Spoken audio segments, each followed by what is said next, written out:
are live! Hi everyone. I welcome the Void once again for being on the stream. Oh man, I'm pretty tired again. I guess I'm not made for 2 streams a week. It's like, I don't know. Just getting more tired than usual lately. Or maybe it's just the season for it, I don't know. Need to eat a lot more sugar then. No, I need to eat more fruit, but... That's... Yeah, that's my troubles, not yours. Well, I will spend one more moment on this judge's seat before we shall begin. If any people shall dare come forward. And be my partner in this final conversation. We're gonna battle a tiger in court today. Naku's not crashed a moment. Good morning! You there? Yes! Welcome to the stream, my friend. We shall begin. With you as my witness. And I as the most ever good lawyer and judge of this stream. Okay, I'll start up the game. Green screen, how dare you! We discussed this! Ugh. Man, I really wished I had set that up better, but... Anyways. You love Ace Attorney? I do as well! I can't wait for the Apollo Justice Trilogy. It's coming out in a few weeks. Or even... Wait, it's already coming out next week! Oh, Sheebus! Well, I first got to finish this game before I go to... Yeah, I think the end of January, right? That's next week. Well, we've got to finish this one first. We're gonna face off a tiger today. You haven't done your pre-order? Me neither. But that's okay. I'm not really one for pre-order bonuses anyway. So, now we shall begin. The recipe for Turnabout, the last trial. January 8th, 9:46 AM. District Court's Defendant Lobby number 1. Good morning, Mr. Wright! Hi, Maggie. Good morning, Maggie. So, what do you think is going to happen today, sir? Yesterday's session didn't go so well and ended on a giant mystery. That's true. You're a fraud and it shows. And we still haven't solved a single part of it yet. Are you okay, Nick? Huh? Oh, yeah, of course.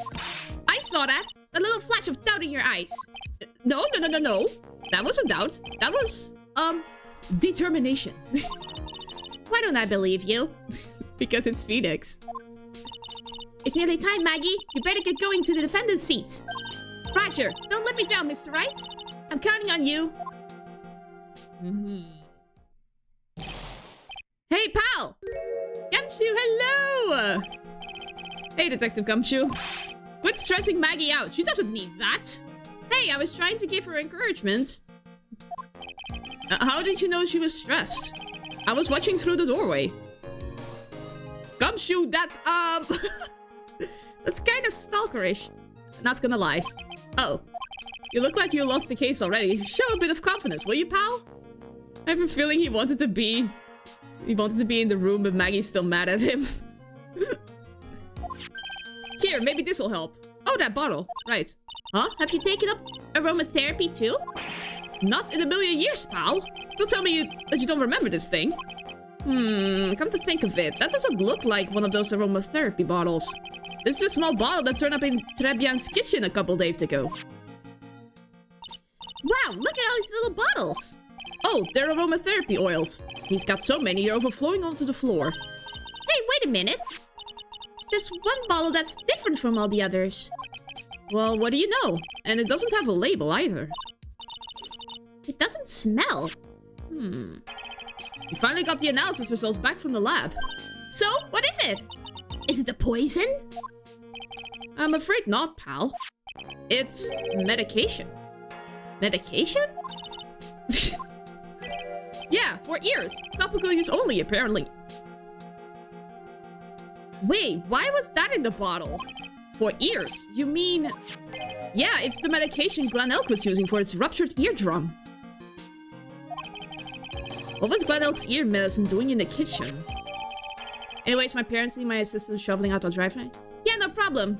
Hope you manage to come back, but I wish you good luck. What about the unidentified fingerprints? Anything on that? Someone screwed up, so they only had time to analyze the contents of the bottle. Forensics team, I am ashamed. Another hour and they might have gotten something on the prints, but... that's going to weaken its impact as a piece of evidence. Okay, pal, this is it. Make sure your defense is impregnable today, okay? Got it? Got it. Today's trial. I'm gonna expose that guy for what he's done. Or my name isn't Phoenix Wright. Yes, let's bring the tiger down! 10 AM, District Court. Courtroom number 4. Hi, Gato. Good to see you too, as well. Court is now in session for the trial of Maggie Bird. The defense is ready, Your Honor.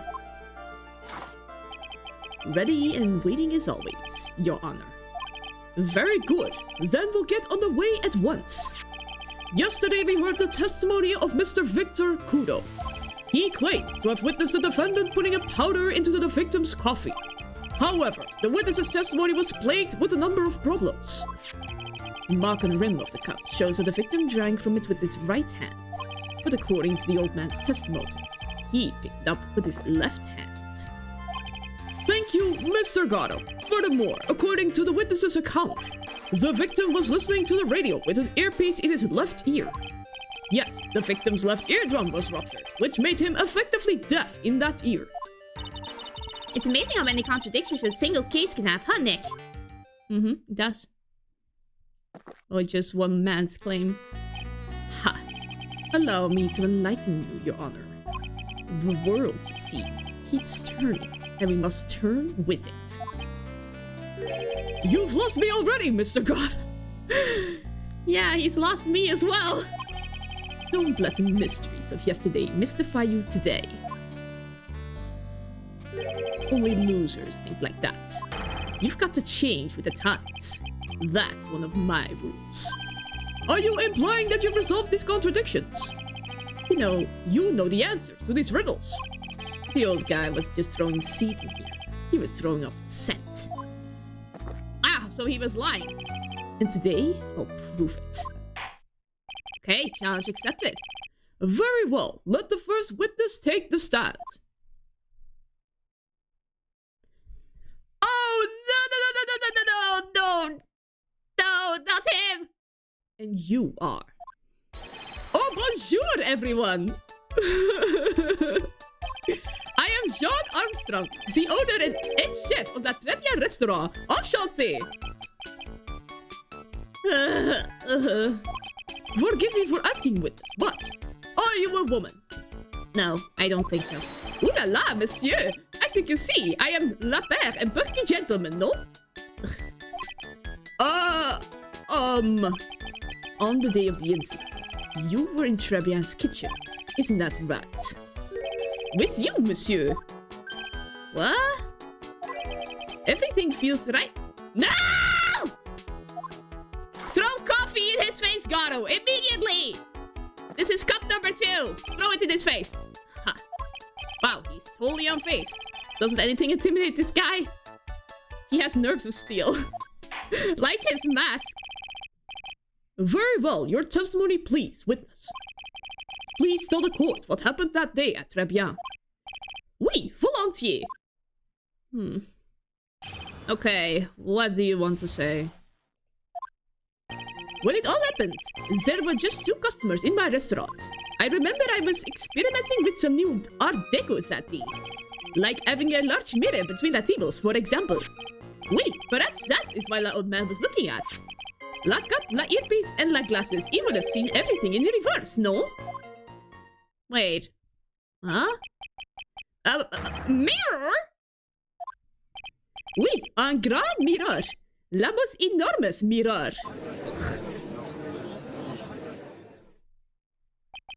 And suddenly, the mystery disappears. He didn't say anything like that to me. Like I said, the world keeps turning, so roll with it. That would explain the coffee cup and the earpiece conundrum. The mirror would have made everything appear back to front. What the heck? It's way too early in the morning for this to be happening to me. Now then, Mr. Wright, you may begin your cross-examination. Okay.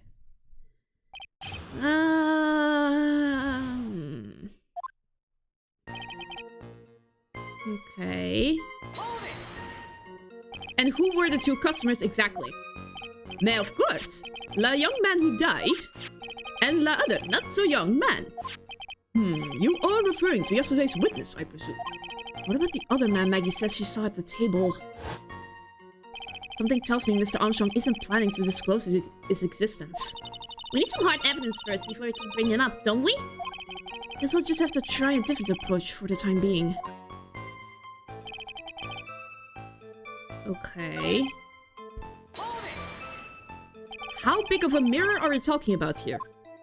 Buff, something about 4 meters wide and about 2 meters high. Let's see, if 1 meter is about 1 yard, holy, glass in the frame, that's huge. I was intending to install it on La Ceiling eventually. The ceiling? Was there a mirror on the ceiling? I don't remember. Me neither. Mais non, but I decided not to go through with it in the end. What should I do? Should ask him more about the mirror. Yes. If you really had such a large mirror in the restaurant, somebody would have noticed it. But there's nothing about a mirror in Mr. Kudo or Maggie Bird's testimonies. But... of course. You didn't ask, right? You have only yourself to blame for such sloppy work. What? A mirror was delivered to Tribulations the day before the incident. What? Really? As Mr. Armstrong testified, he was carrying out some design changes. And as it turned out, he didn't actually use the mirror in the end. This just doesn't add up. Even if a mirror was delivered to Tribulations, it doesn't prove that it was in the restaurant on the day of the crime. Huh. If you want to doubt someone, try it. Look in the mirror. I'm sure the person looking back at you will be dubious enough. So the witness yesterday had seen the victim reflected in a mirror.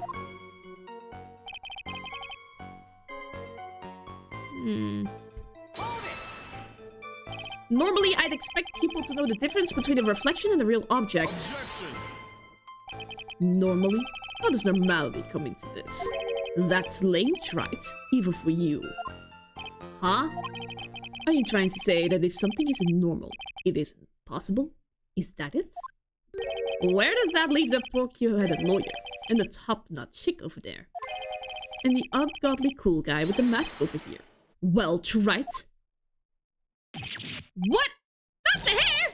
I do not have a top knot! Mr. Goro is correct. A lack of normality is no basis for discounting an argument. Bien, logic est bonne la day. La jure! Ah! Ah! This man does not speak French. Everything. He would have seen everything in reverse. Oui.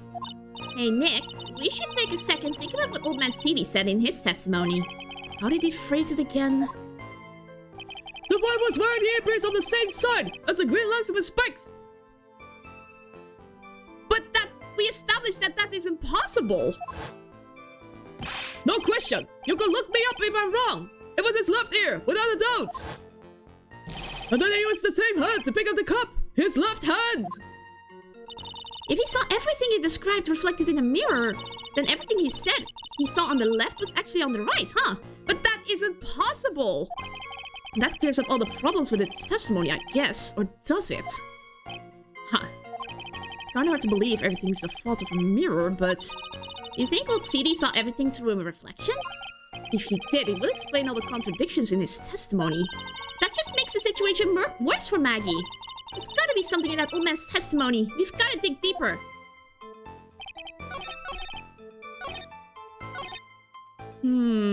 Let me see.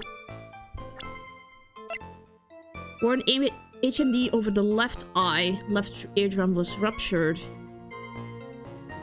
No, if everything was on the right, then the earpiece would have been on the left. That is not correct. Please? Yes! Yes! The coffee cup, the earpiece, and the HMD. Let's think back over Mr. Kudo's testimony for a second, shall we? The boy was wearing the earpiece on the same side as the green lens of his specs. No question! You can look me up if I'm wrong! It was his left ear, without a doubt! That's what he said. So to summarize, we were told both the HMD and the earpiece were on the victim's left side. Now, if Mr. Kudo saw all that as a reflection in a mirror, it means that both the HMD and the earpiece were actually on the victim's right side. But that's not correct! The HMD was on the right side and the earpiece on the left. Exactement! You see, monsieur. Now that you think about it, it's not so hard, no? Nope, you're wrong. Unfortunately, that's where we run into a monumental contradiction with the facts. If Mr. Kudo really did see everything in the mirror, why is it that the HMD is now on the wrong side of his head? Yeah, not everything was on one side. Order, order! Mr. Wright is correct! If the witness genuinely observed the victim reflected in the mirror, then we would expect the victim's eyepiece to have been over his right eye. How bitter. As your soul. Drat, you should have a taste of this bitterness. It'll calm me down in no time. Are we talking about your coffee or something completely different? You don't understand the way the witness thinks. How he thinks. You remember this, I presume? The I broke the vase. Sorry, apology. I mean, Mr. Kudo's sworn testimony? Exactly. The old man has one very grievous habit, other than throwing seeds. The more of an impression something makes, the more muddled his mind makes it. And what's the most striking thing about Mr. L? Clearly, it's the victim's eyepiece. And that's my point. The old man strikes again. Mr. Elk's HMD made a big impression on the old man.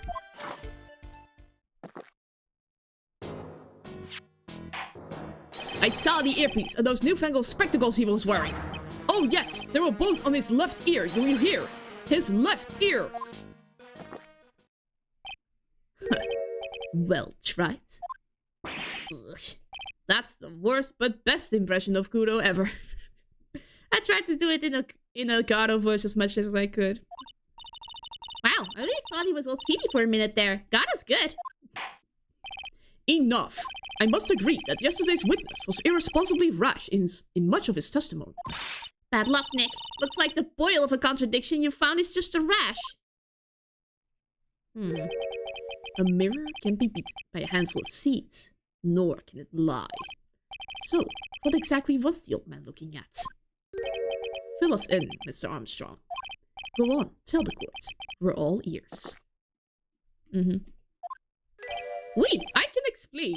Please, if you will look at la plans of la restaurant. Okay. Where did you put the mirror? Alors, is everyone sitting comfortably? Okay. La mirror, it was in the middle of la restaurant, dividing the two elves. Wait, what? That's... Kudo said he was sitting over here. There is only one seat from which you can have seen an image of la victim. No, but we established that he was sitting over here. That was la seat at the table next to la victims. That was where la old man was sitting. After la terrible incident occurred, I moved la mirror so it was not in the way. But naturally, I did not touch anything else. I see no problems with the explanation we have just heard. From the table next to the victims, Mr. Kudo could have seen the victim in the mirror. What a naughty little coquette I am, confusing all the men like this. Ugh. Don't worry about it. We can keep up. Except for the guy breaking out in a cold sweat over there again.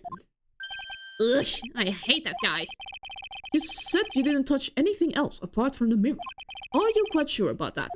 Volontiers, of course. Very well, Mr. Wright. Your cross-examination, if you please.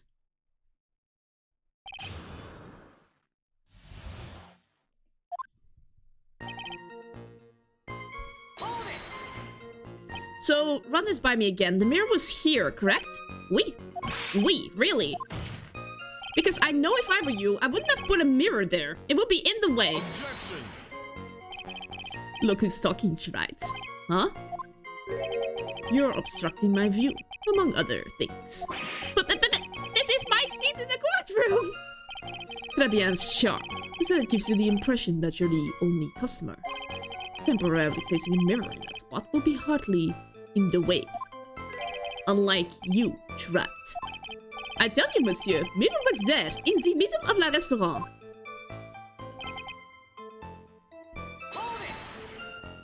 And where would that be? Ooh la la, look how you lean towards me. Ah! No, no, no, no, no, no, no, no, no! Mr. Armstrong, tell the court what you know at once. No, no, no, no, no, no, no, no! I'm already seeing a very hot summer, so I'm afraid you'll be waiting for a long time. He's already married to coffee. I bet she has mocha cream skin and cappuccino perfume. Yeah, I will tell you. There was only one seat from which you could have seen.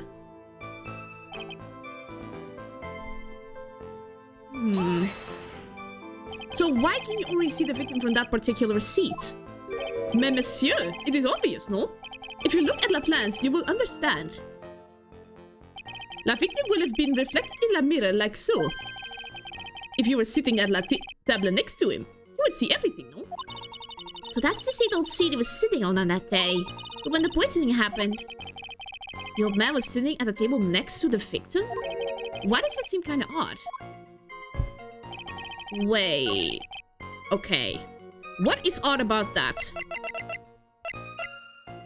When the incident occurred, I broke the vase at my seat. I'm sorry.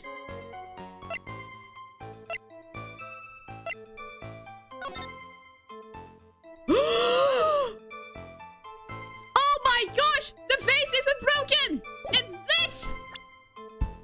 Yes! Yes, yes! This piece of evidence contradicts with the testimony we have heard, Your Honor. The crime photo. Yes. Yes, this photo clearly shows something that theoretically should not exist. What on earth do you mean by that, Mr. Wright? Should not exist? Sounds like you're describing yourself, right? Now then, if the defense would please clarify its statement. Yes. What is the something that should not exist in this photo? This vase! Take that! I think it's pretty obvious that this is what should not be in the picture. The vase! What possible connection does that have to do with this witness's testimony? Your Honor, I'm telling you that there should have been no vase on this table. Because it very clearly contradicts with the old man's testimony. Yes! There's one thing that was clearly demonstrated by yesterday's testimony. Mr. Kudo broke the vase that was on the table where he was sitting. And yet, as the court can see, there's an unbroken vase on the table next to the victim. Why? Why? Because Mr. Kudo was not, in fact, sitting at the table next to the victim at all. Objection! Don't be an idiot, right? That's impossible. That seat's the only one Kudo could have seen the victim's reflection from. Exactly! There is only one conclusion we can draw from this contradiction. There was no mirror in Trebian that day. Your testimony, Mr. Armstrong, is an elaborate lie. Mon Dieu! Don't try to confuse the court, right? Obviously, the witness cleaned up the vase, while the police were taking their time getting to the crime scene. No. Unfortunately, Mr. Gatto, that doesn't quite work for me. Mr. Armstrong already testified to the contrary. In his own words, I did not touch anything else except the mirror. Ah! Well, witness, what do you have to say for yourself? I was right. There was no mirror in the restaurant that day. In light of this revelation, we return back to the original problem. Why did the victim have an earpiece in an ear in which he couldn't hear? Ha! You only get one shot in life. There's no turning back. If you want to claim that the mirror wasn't there, right, then this problem is all yours. How do you explain what the old man saw? If I can answer this, then I'll be much closer to the truth. I can feel it. Are you going to be okay? Can you really solve this contradiction, Nick? There's more than just this one contradiction, Maya. What do you mean? Remember what Maggie told us. There was another man at the victim's table. And there was a sample CD on the victim's table, MC Bomber. It all flies in the face of Mr. Kudo's testimony. And I think I know the reason. Why nothing in this case is adding up. Okay. Well, Mr. Wright, let's hear your answer. Yes, Your Honor. Okay. The reason behind all the contradictions in Mr. Kudo's testimony is simple. Kudo made a mistake. The ear doctor? No. The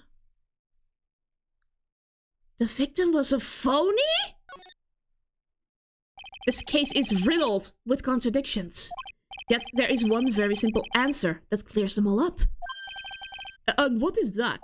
The incident Mr. Kudo witnessed and the incident the victim experienced were two completely different events. What? What? Yes, the victim that Mr. Kudo saw wasn't Mr. Glen Elk at all. It was an imposter. A phony pretending to be Mr. Elk. Obviously, unlike the victim, there was nothing wrong with the imposter's left eardrum. That's how he ended up wearing the earpiece in his left ear by mistake. Okay, the problem is proving this. He had the same revelation I had. Order! Order in the court! Settle down, or I'll clear the courtroom. Quiet, rats. Why don't you clear out of here, huh? What did you say? Drat, are you saying that Mr. Kudo saw a setup? Yes. Someone pretended to be Glen Elk and acted out the whole coffee poisoning. All for the express purpose of creating a witness out of one Mr. Victor Kudo. Objection. Get real, Drat. Why would anyone want to do that? Isn't it obvious?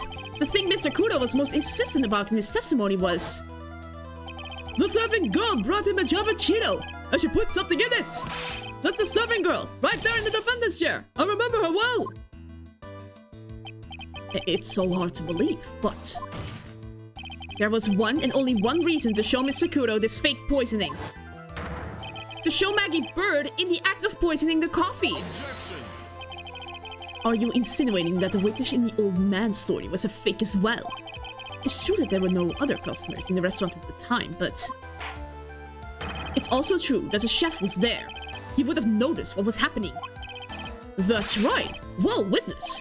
If your restaurant really was the scene of such theatrics, you would have known about it, correct? Ooh la la.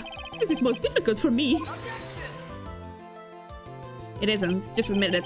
No, it's quite simple. All you have to do is testify. You are under oath after all. Was there, in fact, a phony at Tribulations that day?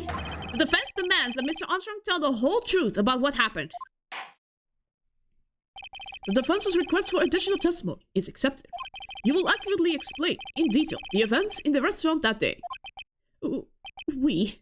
Ah, he is getting flustered. We're getting close. We're figuring it out. La victim, Mr. Elk, he came to my restaurant alone. I remember the old man arrived not long after him. There were no other customers. When he got word he won the lottery, Elk became very excited. It was approximately 5 minutes later that the poisoning accident occurred. No, there was no time for the phony to do the acting. Just so we're clear, there was no mirror in the restaurant after all. Je vous demande pardon. Forgive me, Your Honor. I lied because I wanted this mess to be cleared up quickly. What you have just done is commit perjury, Mr. Armstrong. I will decide how to punish you later. Oui. For now, you'll hear your cross-examination. Mr. Wright, if you please. He took that perjury charge a bit too well. But I'm guessing he'll be in more serious trouble after this cross-examination. I have a feeling he's an accomplice in the murder. Was he alone at his table as well? Mais oui, I saw him from the kitchen. Yet the defendant, Miss Bird, remembers it differently. She swears there was another man at the victim's table. Objection. Yeah, we can't bring that up. Ha! Unfortunately for you, try it. Yesterday's witness also testified that the victim was alone. You know, seeing you squirm like that reminds me of a certain coffee's bittersweet bite. What kind of coffee has he been drinking? It's not coffee, it's love. It's love that's bittersweet.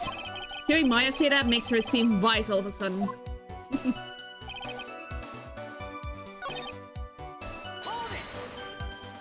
So your only customers were Mr. Kudo and the victim. How many times do you need to ask the same thing, right? You never catch me drinking the same blend twice, huh? You're trying to establish the presence of a phony victim in the restaurant. But you're wasting your time. You can't grind birdseed to make coffee, if you catch my drift. There's a hole in this testimony somewhere, I'm sure of it. Did you see him? No, I was in the kitchen, but I heard him. I remember him shouting, "Yes, $500,000! Presumably, the defendants heard that too, then, correct? Maggie! She looked like a poor little frightened dove. And what about Mr. Kudo? That old man choked on some birdseeds that got stuck in his throat. It seems we now have yet another incident on our hands. And what were you doing at that point? Without any customers, you must have had time to kill. I am a multi-talented woman, monsieur. Sorry, what do you mean? Uh-oh. Uh-oh! There is la renowned chef Jean Armstrong and la tragic poet Clarice oh no. Clarice. Wait, I was writing a poem. An angry tale of a chef in $500,000 of debt. Looking for a man who won $500,000 on la lottery. It is called Pourquoi. It means why. Perhaps I could recite it for la court. Please don't. You mean you contacted the police as soon as the incident occurred? I asked the old man to come from la payphone. From your argument, right? The purpose of this phony victim's performance was so the old man would see it. In other words, once the incident occurred, this opportunity would completely disappear. Indeed. Yeah, this is a shadow of la doubt has been lifted, n'est-ce pas? Guess Mr. Armstrong is connected to this case, huh? Absolutely. Someone was impersonating Mr. Elk, and I refuse to believe he was oblivious. He was there the whole time after all. But if you're right, wouldn't Maggie have noticed too? She fell unconscious when the incident occurred, remember? You mean that's when the phony staged his act? I'll know for sure once I find a hole in his testimony.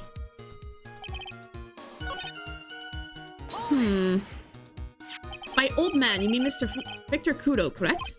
Wait, he comes often for my special coffee. I drank your coffee once, Mr. Armstrong. It's special. I'll give you that. It's worth a sip just for the experience. Oh, you make me so happy, monsieur. You are most welcome anytime. I said it was worth one sip. And nothing more. Hi, Argon! How are you doing? I am, just getting exhausted interrogating a full French person. So, old Mr. Kudo arrived at the restaurant around the same time as the victim. Maybe I should ask about his arrival in more detail. What time was it? Out of curiosity, about what time was it when Mr. Kudo arrived? Wait, what? You haven't seen me in the good lawyer uniform yet? That is surprisingly shocking because I have been streaming like this for the last few weeks. But yes, I'm glad you like my uniform. Oh no, I cannot remember, monsieur. I believe you were told by a witness yesterday.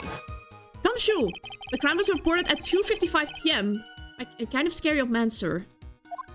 You know I never catch your streams.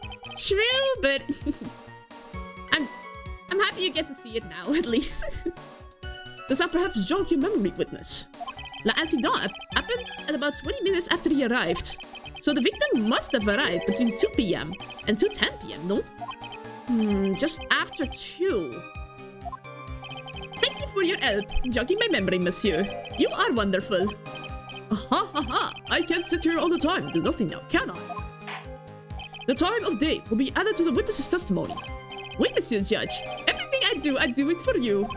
Merci bien. That's French, isn't it? I'm glad at least one person is in a good mood. He's even humming a song to himself. Okay. Wait a sec. When was the lottery again? Between 1:30 and 2:30. But that checks out, but... When was the lottery again? An hour too early! This stage just set up the hour after! imposter! Yes! I'm afraid I finally got you, Mr. Armstrong. What? What do you mean? At the time in question, the victim was listening to the radio with his earpiece. The show he was listening to was Millionaire Radio. Each week, they announced the winning numbers of the $500,000 lottery ticket. Oui, that must be la show Monsieur Elk was listening to. I can't see any problem with this testimony, Mr. Wright. I wonder... He's such an accomplice to the murder. You say the victim arrived at your restaurant after 2 p.m., correct? Oui. I'm sure of it. I remember it perfectly now.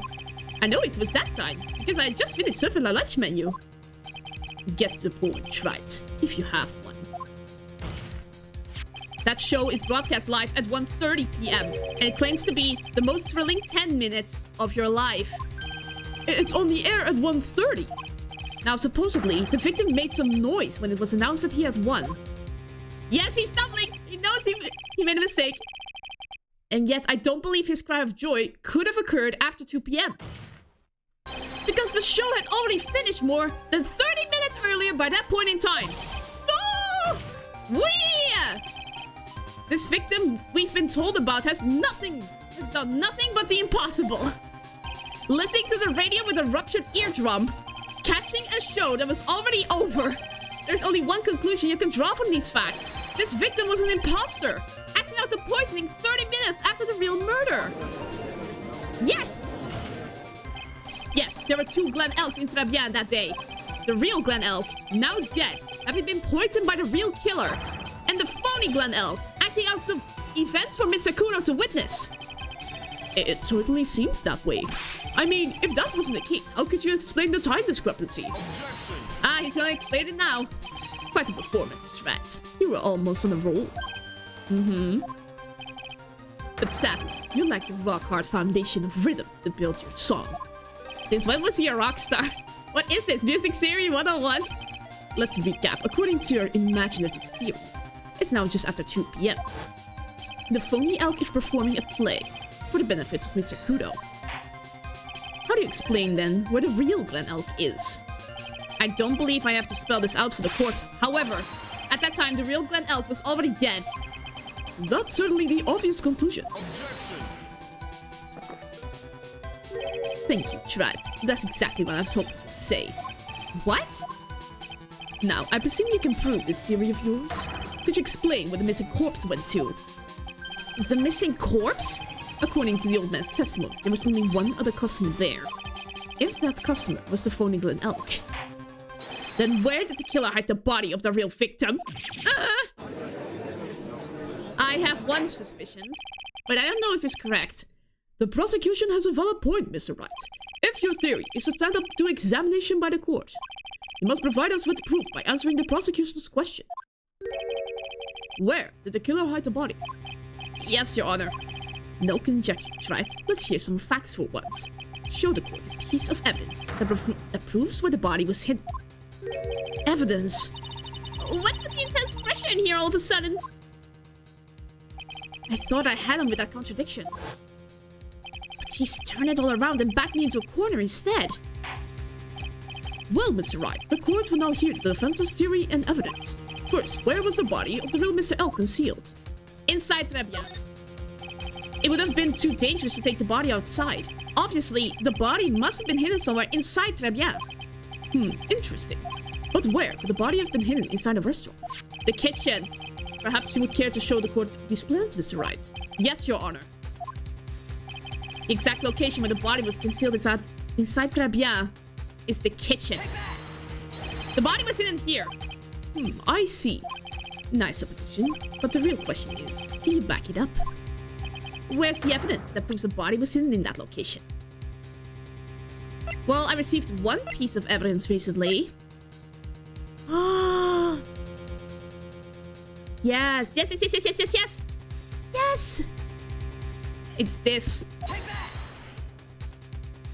Yes, it was!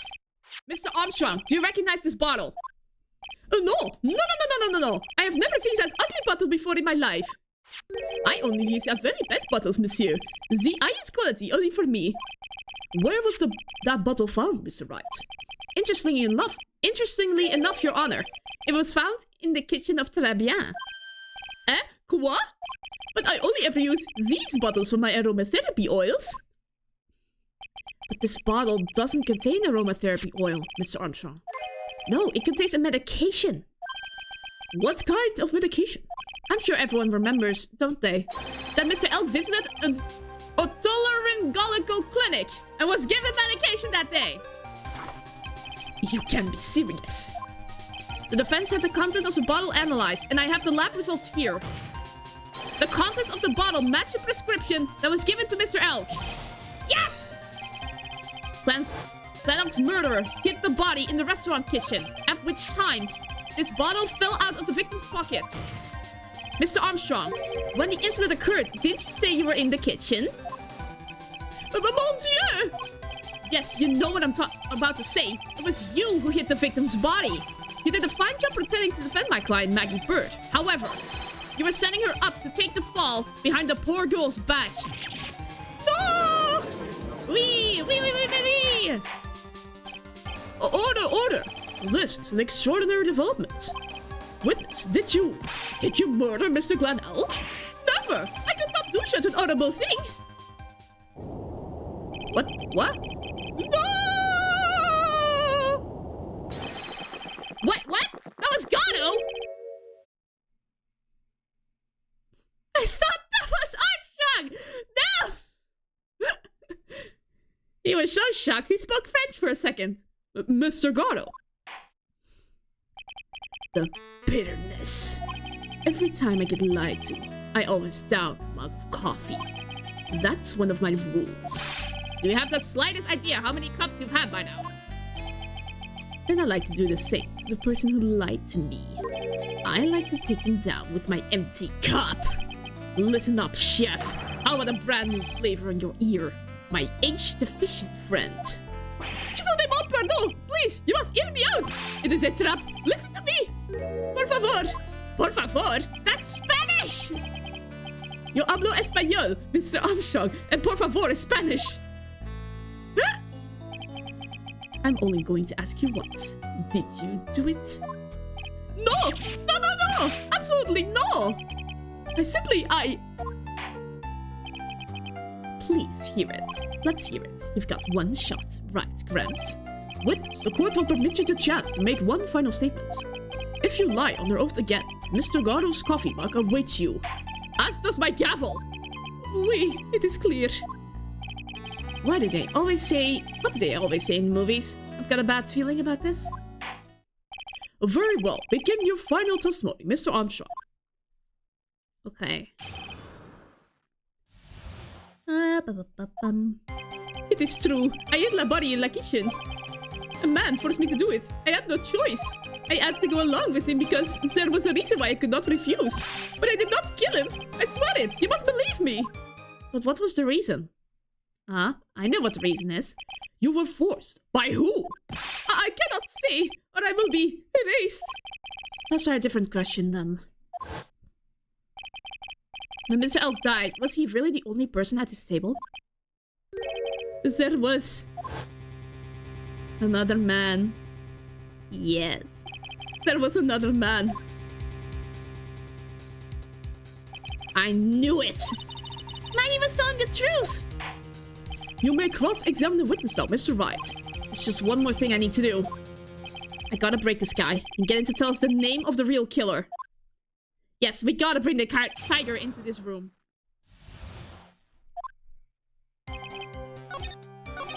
There was a reason. What was the reason? And what reason would that be, Mr. Armstrong? You know, monsieur. Yes? Surely you cannot expect a young maiden to talk about such an embarrassment. A maiden? You're a bit old to get away with that. A bit too male. Can't finish the cross-examination without establishing his reason. So I'll just have to prove it with evidence. There was a reason? Well, this is the reason. Yes! You have $500,000 debt, don't you? $500,000? Is this true, Mr. Armstrong? Oui, je suis désolé. I was weak, and I borrowed la money. L'argent. It's l'argent. I believe it is. Sorry, France, if I say that wrong. This is Mr. Armstrong's Achilles heel. And that's why you couldn't refuse anything asked of you by this man. The tiger! A $500,000 loan from a black market loan shark. And you had no way of paying it back, did you? That's why you were forced to do anything this man told you. Oui, it is as you see. Mr. Armstrong. La Tiger, he told me he was going to use my restaurant for a business rendezvous. On that day in question, he was meeting a victim to demand that he repay his loan. I don't know why it happened like that. I just did what he told me to do. I had no choice. I carried the body and I called Maggie out of the dining area and into the kitchen.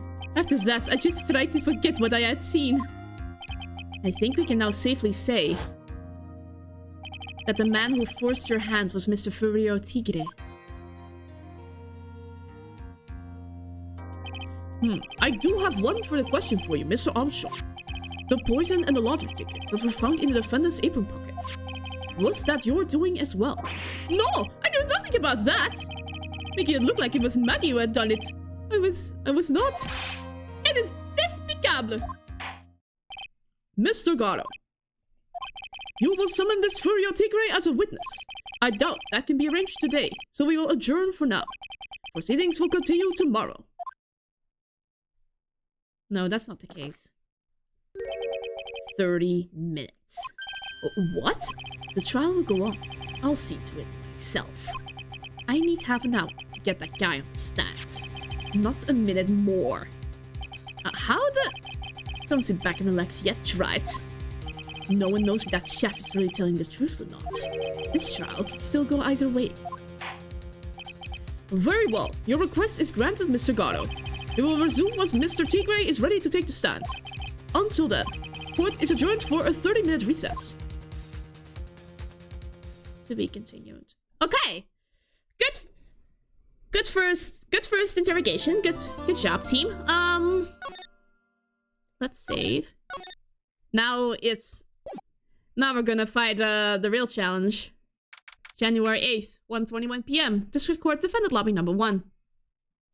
So we're finally going to see the tiger on the stand. We've almost got this case won now, Nick. I wish I could agree. Huh? And I cross-examined Mr. Armstrong just now. He said he was just doing what the tiger told him to do. But Gatto picked up on it, remember? He pointed out that without proof, we don't know if what he testified is the truth. You mean you think Mr. Armstrong was lying? I don't know, but if that's the line that the prosecution takes, we could be in trouble. Get the feeling that we don't have the case-making evidence we're going to need. Hey, pal! Gumshoe, hello! Detective Gumshoe! What are you so jumpy about, Detective? Your hair's standing on end. Hey, that's the pot killing the kettle black, little Miss Topknot. It's not a Topknot! Never mind about the hair. Just calm down, alright? I can't stand still when I don't have a job to do. I kinda get wound up. No kidding.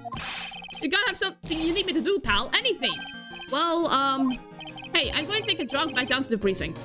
I could get some prints analyzed for you if you got an hour. An hour? The trial will have reconvened by then. But, Nick, we still don't have a really decisive piece of evidence, right? True. Without some kind of trump card to pull out of the bag, we're really stuck. You said you could get some fingerprint analysis done in an hour? You bet. In that case, would you mind checking the prints on this for me?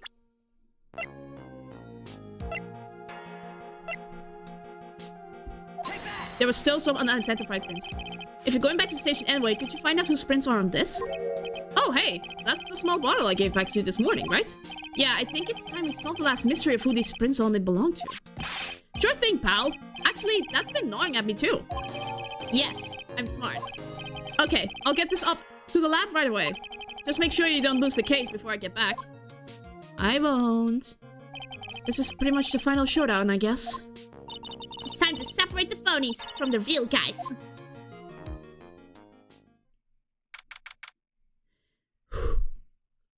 It's time to fight a tiger. Court will now reconvene. Mr. God, did you find this Furio Tigre? I even tamed him for you. It was a 3-cup job, no problem. Okay. Tamed him? The guy's name may be Furio Tigre, but come on. He's pretty lively. Be careful, he still bites. Very well, please show Mr. Tigre to the stand. Oh, he's mad! Witness, please state your name and Gah! I can't roar like a tiger. Ah! Don't hide under the table, Maya! Unless there is room for me down there too! Would you mind? What did you say to me? Nothing! I didn't say nothing. Alson, honest. Who could have guessed that fear would induce a bad Brooklyn accent in the judge? I got business to take care of, you hear me? So who the hell called me into this hole? Was it you, Spiky? No, of course not. It was the judge. Your Honor! Oh dear, I seem to have dropped my pen. Where on earth is it? Okay. 1 second, I will help you find it, sir. Where is it? Like... What? It's surprisingly spacious in here, but... Ow! Ow! Oh no! Ow! Yeah. Ow! Oh man, I'm dumb. I hope I didn't catch the attention of the guards outside. But yeah. That hurts! Yeah, never do that again. Don't mind me! Just carry on with the proceedings as normal. That's it. We're doomed. Maybe you said didn't hear me! I said who the hell was it that called me in here? It was Gato. There's no one need to shout. We can all hear you. What'd you say? There's no point struggling. You're caught in a snare. The relentless snare of the law. And I'm the one that holds you in. Grr. Too cool. Don't let him get the better of you, Nick! Let's start with the basics. You know about the incident in question, correct? An incident? I know nothing about the second incident, masked boy. You didn't attend the previous trial of Maggie Bird. Maggie who? I've got more important things to do than watch courtroom dramas. Of course. Well, perhaps you could give us your testimony then. Please tell us about what you did on the day of the murder.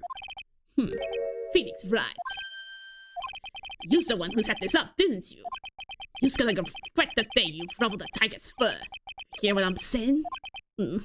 Maybe I should have brought a diaper. With me today. Get a grip, Nick! The tiger's alibi. Okay. I don't know nothing about the murder. I was tied up with business in December last year. Spent all my time in my office. I got whales lined up to borrow cash from Tenderlander every single day. You just wanna check my alibi? Just ask Violetta. Ah, at last I found my pen. Good job, Your Honor. Very well done, Mr. Wright. Your cross-examination. Uh-oh. What is it? Please, witness, if you could refrain from shouting out like that. I know the kind of games that guy in the blue plays. That lowlife ain't no lawyer. He just punches away at stupid details till he wins. Lowlife? Me? Listen up, smarty. Every time you ask me something that doesn't relate to this case, I'm gonna bill you $50,000. And you're gonna borrow the cash from me. That's one loan contract I've refused to sign. I don't think it ain't gonna hurt when you tangle with the tiger.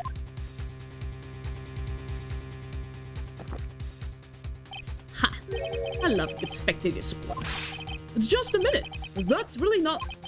This witness is... How can I put it? A hungry tiger roaming the urban jungle.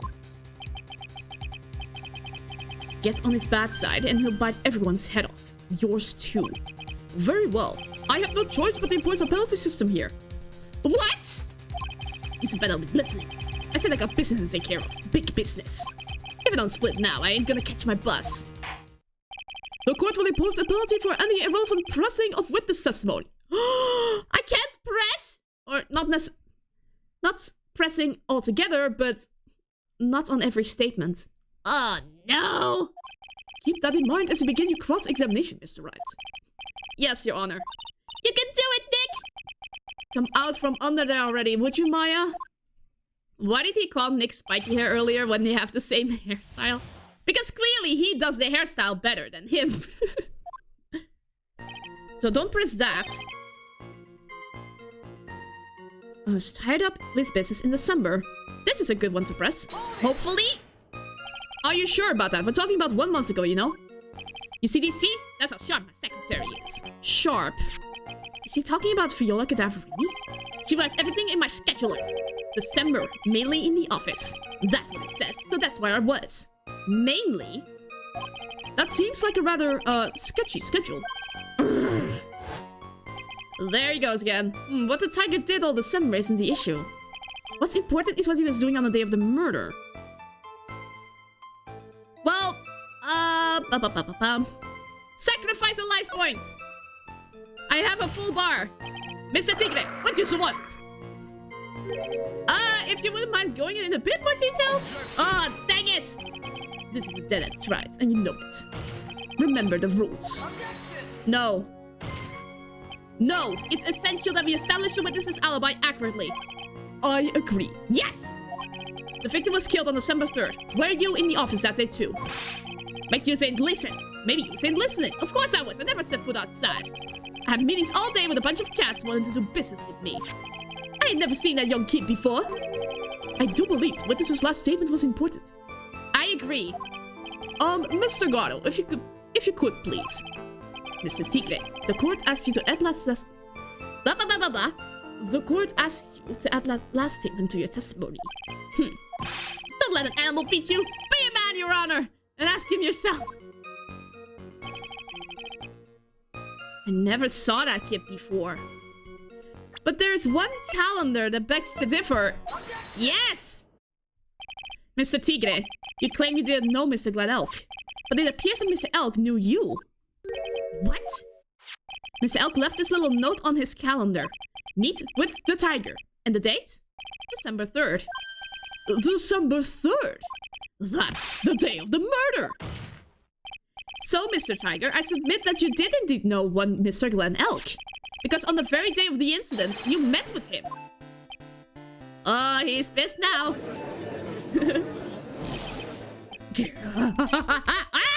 Not bad. It's actually not bad. Sorry? I was just messing with you to see how good you were. Did you hear that, Nick? He said you're not bad. That's one compliment I can do without. Plus, he's lying through his teeth. Witness, please remember that you're under oath. Lies will not be tolerated. Just calling me a liar? Is that what you're doing? Ugh! So you're saying that your claim to have never seen that kid before is the truth? I said I'm that serious. You're like, I don't believe that's the truth. Ha. Then I'd say that gives me time to enjoy another cup of pure black magic. That is, while you testify for the court again, Mr. Tigre. Oh yes, would you mind indulging the court? Witness. You never actually met the victim? That's got to be a lie right there. It's time I nailed this guy. Yes! The victim, Glen Elk. I ain't no liar. I never met Glen Elk. There was some lame guy with that name, though. Wanted to borrow cash from me. I set up a meeting with the guy at my office, tender lender. I waited around for him, but he ain't ever showed. I never been to Tribulations, you say here? Okay, so that's the statement I need to contradict. I see. That all seems perfectly logical. You had arranged to meet with the victim, but they didn't show up. I've heard it's pretty hard to keep appointments when you're dead. Very well, you may begin your cross-examination, Mr. Wright. Yes, Your Honor. Didn't I tell you I got a big deal going down today? I ain't gonna make that bus now. I'm gonna have to take the express train. That bill's going straight to you, rat. Ugh. And I already have rent to pay. No.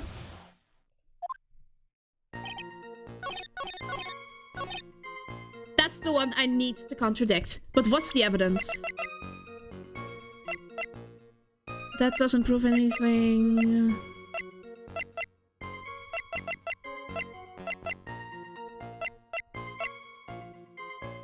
Matches used for advertising. Found lying in town.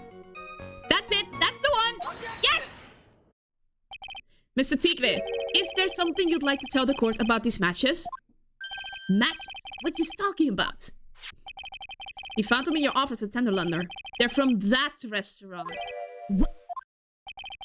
If you've really never been to Tribulations before, what was the book of the restaurant's matches doing on your desk? You spent something around in my stuff now too? What's good? What are you, my ball and chain? Ain't no broad controlling me. Order, order. Well, witness. I think it's time you started telling us the truth, don't you? Oh gosh. Sorry, I am terribly sorry. Forgive me. I know, Mr. Cat. I don't go back on what I said. But, okay. I was at the joint that day. What? But listen good, alright? I must have been there, but I still never met that kid. Okay. Well, well. Looks like an order just came in for another testimony. I'm this close to proving it was him. He did meet Glen Elk that day, and he did put poison in his coffee. He must have. At Tribulations. I was supposed to meet with the kid at the restaurant that afternoon. When I opened the door to the joint, I saw one ugly scene. The guy was laid out over the table, stiff as concrete. I forget if the place wasn't hot already. It was gonna be, so I split. I heard the cop sirens on my way out and went straight back to my office.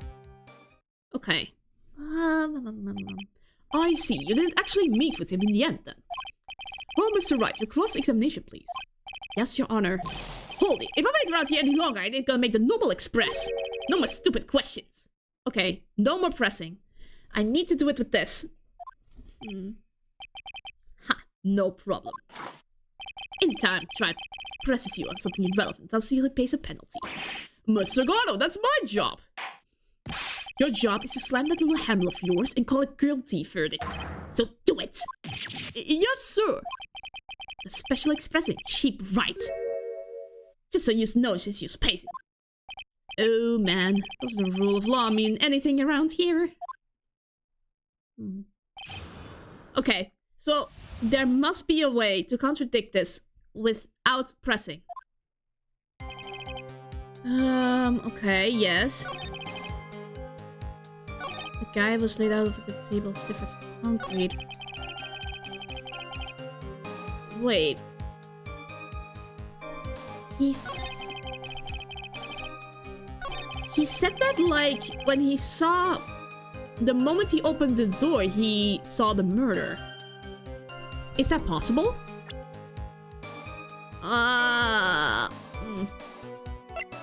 Let me check. It isn't! Like, my theory is... He would have opened the door, and the moment he opened the door, he saw the murder scene. But that is impossible, because there's this, like, welcoming spot over here with a big divider. He wouldn't have been able to see the murder scene. He would have had to walk around first. That's the way I like to predict this. So this? Yes! Oh my gosh! I'm on a roll today! You're something of a loan collecting pro, aren't you, Mr. Tigre? No one escapes the tiger's clutches. Well, I'm something of a lie detecting pro. And no one escapes the Phoenix's clutches. Hey! I think it's time we got something straight. What's this stride? A new line of relevant questioning? It's a lawyer's outfit, I tell ya. To be fair, last game I was really close to going to jail. And in the first game I actually went to jail. To be fair, I didn't wear a lawyer's outfit at the time. These are the floor plans of the crime scene. Yes! Yes! It's exactly how I said it was! You say you were standing at the entrance, Mr. Tigre. From there, your field of vision would have covered an area something like... this. Indeed, the witness would have had a clear view of the victim's seat. Isn't that what I just said? I saw the back of the kid's head. No. Unfortunately for you, that is not possible. If the court would think back, you'll remember that between each of the tables is a tall partition. Why, that's true. Now look at the plans again. The truth is painfully obvious. From the entrance, the field of vision of any customer walking in ends here. He's sweating now. Stop hiding behind the lies. So from the entrance of Tribulations, you couldn't have seen the victim's seat. But you did see the victims that day because you met with him. Objection. Wrong. Have you forgotten the old man's testimony yesterday? The victim was alone at his table. That was the phony Gato! But the defense just proved that point to be moot. The victim witnessed by Mr. Kudo was not Glenn Elk, but a fake. What? In order to have Mr. Kudo falsely testify, the real killer posed as the victim who had just killed and acted out a charade. He's good at faking people after all. This trial has gone on long enough without the obvious question being answered. Who exactly was this real killer who impersonated the victim? You say the killer murdered Glenn Elk and then impersonated his victim in a performance for Mr. Kudo. In that case, Mr. Wright revealed the identity of this criminal to the court. Isn't it obvious? Obviously. The killer is Furio Tigre. No one else could have done it. What? Well, witness? Now that's cute. You think you can pin this on the tiger? Maybe you don't understand. The tiger is the king of the jungle. So I dare you to say it again. Come on, you got the guts? You can't threaten me, Mr. Tigre. It's the defense. Go ahead and tell the witness, Mr. Ra. Mr. Ra! He found space under the desk. Sounds to me like must be you, old man. He's got guts, I'll give you that. Mr. Wright, do not leave me to handle this alone. Ha! Perhaps I can end this embarrassment. Mr. Gato, help me! Save me! Let's just go back over Mr. Kudo's testimony one more time. The old man didn't just see the victim. Oh, no. Let's have a go, brother Magiksolo. Why don't you put something in it? There's a question about it. She's very conspicuously put some white powder in there. Was the victim he saw the real victim or not? That doesn't matter. The fact remains, he saw the accused put the poison into the coffee. Yes, it was the waitress who poisoned the coffee. No. Very impressive, Mr. Gato. Waiting for my access to launch your attack. Ha. Huh. Found your pen at last, right? It was in my pocket. But anyway, Mr. Kudo witnessed two people that day. He saw the victim, the supposed Mr. Glenn Elk, and the waitress from behind. Yes, your point, Mr. Wright. I think the conclusion is obvious. If this Glenn Elk was really the killer in disguise, then surely it's possible the waitress was also part of the show. What? You mean the waitress was an imposter as well? The defendant, Miss Bird, fell unconscious immediately after the incident. And someone used her fainting to hatch an elaborate plan to pin the murder on her. Who on earth was it? Who was this waitress that Mr. Kudo witnessed? It must be Viola. Who is this woman? Her name is Viola Cadaverini. She's an employee of the Tenderlander. He's making a big mistake. Do you know who Viola's grandfather is? You better be going home on the truck tonight if you know what I mean. Uh-oh. Stop shaking, Nick. Have resolve. Where was I? Yes, the defendant, Miss Bird, has stated the following. Well, when I took the coffee over to the victim's table, it's true there was another customer in the restaurant. And that was Violetta as well. She was sort of creepy, and she had a kind of cackling laugh. It was her. There are just too many contradictions in this case. The second man at the victim's table who nobody but Miss Bird seems to have seen. The earpiece worn by the victim on his left ear when that eardrum was ruptured. And the radio show he was supposedly listening to half an hour after it was over. There's only one logical explanation that clears up all of these contradictions. The whole incident took place twice. Once for real and once for show. And Mr. Furio Tigre, the only person who could have committed the crime, is you! Witness, what have you got to say? That's cute. Sorry. It's alright. I could do with a guy like you around. What do you mean? Okay, I'm in on this game. I'm gonna have to charter a jet to get me to my meeting now, but I'm gonna give you one more thing to think about before I go. Something to think about?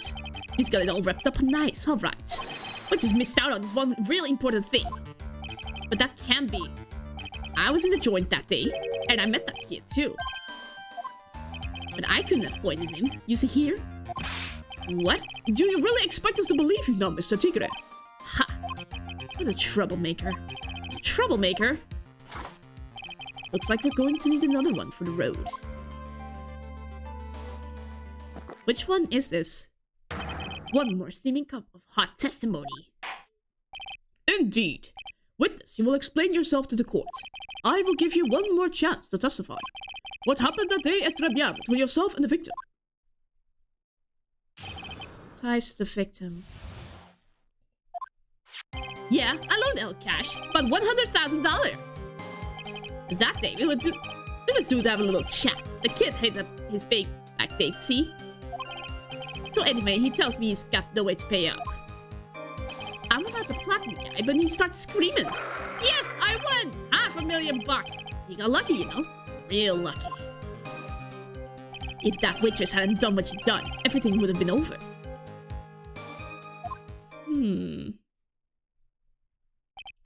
Now, I see that the principal amount you loaned to Mr. Elk was $50,000. Yeah, well, he's got the VIG to take into account. Interest builds up fast, you know. That's faster than fast. $100,000 is twice his principal. The repayment deadline was September 3rd, the day of the incident in question. Yeah, he was one lucky kid. He got that $500,000 just in time. So I ain't have no reason to kill the kid. And if I ain't got no motive, you ain't got no case. His motive... he has to have one, but what is it?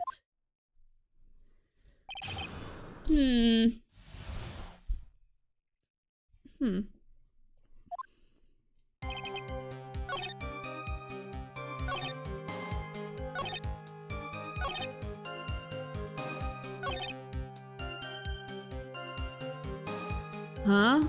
This statement is weird. If that waitress hadn't done what she'd done, everything would have been over. Let's press this one. This one's a little vague. The waitress, you mean? The girl with the glasses in the defendant's chair. Who else could I mean? If she hadn't gotten away, things would have been bada bing, bada boom, over and done with. Maybe I should push a little on this. Ask how things would have been. That's the thing I'm sketchy about. What do you mean things would have been over and done with? Are you still there or what? I'm talking about the cash. I was there to get my $100,000 back. That's all. I'm a businessman. It's all coming together before that waitress got in the way. As far as I can tell from the witness's testimony, other than recouping his loan, Mr. Tigre had no motive for killing the victim. Witness, you'll amend your testimony to reflect what you just said. The tiger's motive, huh?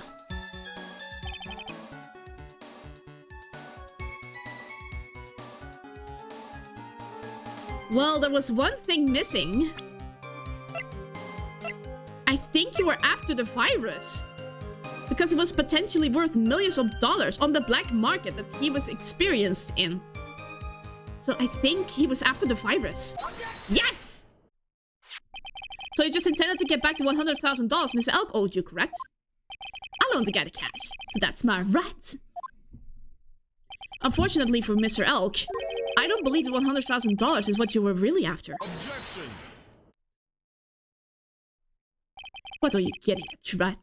What else would the moneylender be after other than money? Oh, the moneylender was after money. But money in a totally different league. The kind of money like that a single... The kind of money that a single disc like this would fetch. What is that? A computer virus, Your Honor.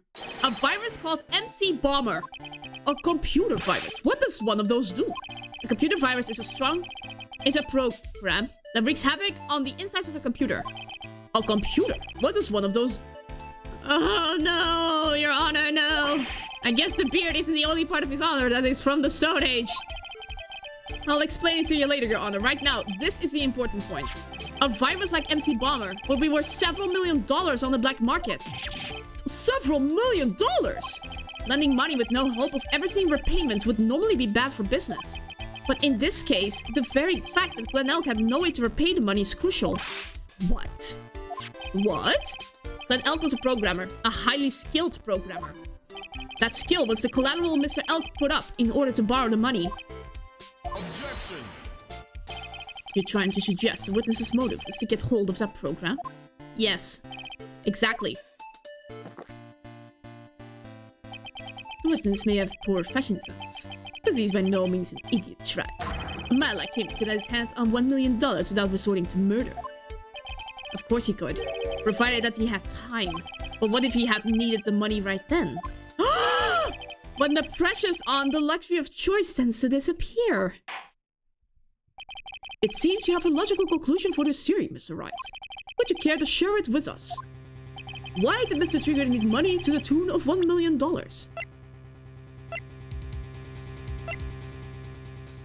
It was in the accident. It was the accident.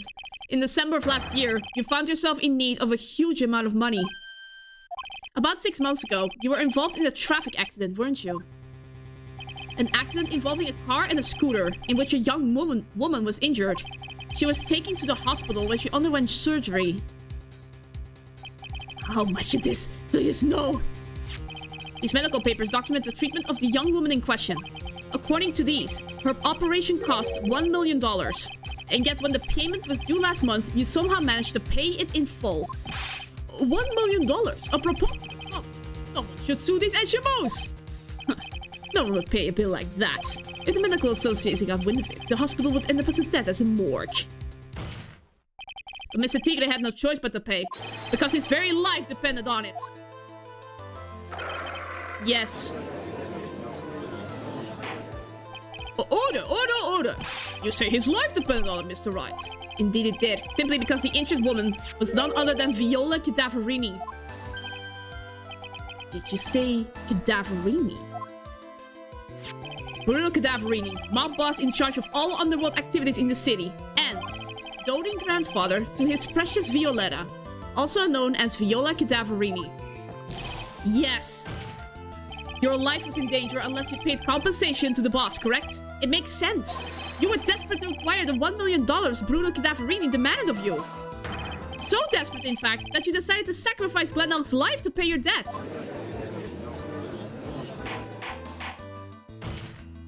On the day of the murder, Mr. Tigre's sole intention was to get his hands on this CD. Glen Elk had no way of paying back the $100,000, and Mr. Tigre knew it. But then a miracle happened. The kind that Mr. Tigre would prefer to say never happened. But it can't, and neither can I. The lottery win. Exactly! At the 11th hour, Mr. Elk won $500,000 on the lottery, which left Mr. Tigre with no way of getting his hands on the all-important CD. At least, no legitimate way. He resorted to murder. So he resorted to illegitimate means. That's crazy! He murdered Glen Elk and then made his next move, to frame Maggie Bird for the crime. Mr. Tigre posed as Glen Elk, while Viola Cadaverini played the role of Miss Bird. And then they reenacted the whole thing in order to establish a witness. The witness being the one we all heard testify yesterday, Mr. Victor Kudo. Like I said, right, that's crazy. No one could pull off a stunt like that. For starters, there's no way the chef could have been kept in the dark about it. But he wasn't in the dark, he was forced to cooperate. But Mr. Armstrong was in on it from the very beginning. Have you forgotten already, Mr. Gatto? Mr. Armstrong owed the witness money too. $500,000, in fact. He had no choice but to go along with Mr. Tigre's plan. He's silent. He knows we got him. Order! Silence, or we'll clean up! Uh-oh. He has one last trick up his sleeve. You should put on a good show, Spiky. If you want to stay alive in the loan shark business, you gotta be careful. You saying I dressed up like that kid, created a witness, and framed someone? If I did something crazy like that, I'd leave a trail as bright as my shirt. I ain't dumb enough to do something sloppy like that. How did he owe him $500,000? When did Tigre lend that money if he needed money as well? Oh, that was, the question is... let me think. The owner of the loan.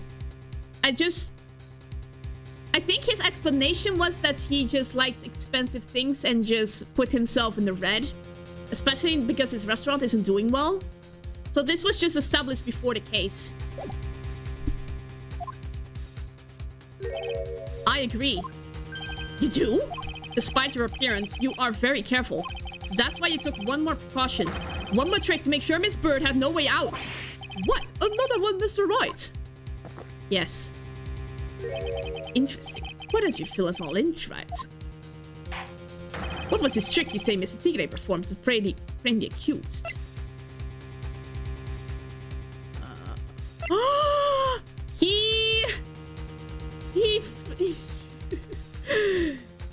He became my imposter. What on earth is that? What an insult to think anyone could be fooled by such a childless invitation. Well, you were fooled, Your Honor. Everyone was fooled. Consider yourself insulted, Your Honor. Mr. Tigre, you didn't just pose as the victim on the day in question. A month ago, in this very court, you posed as me. Yes. He was the imposter. What? That's the truth. But the witness looks nothing like you, Mr. Wright. Finally, someone acknowledges it, but no one believed me in the beginning. The stain on my reputation. Although, now that I think about it, it was you, wasn't it? Yeah. No doubt it was you, standing in here, this very court, a mere month ago. The Phoenix Wright, you put up the most disreputable, showy defense I had ever seen.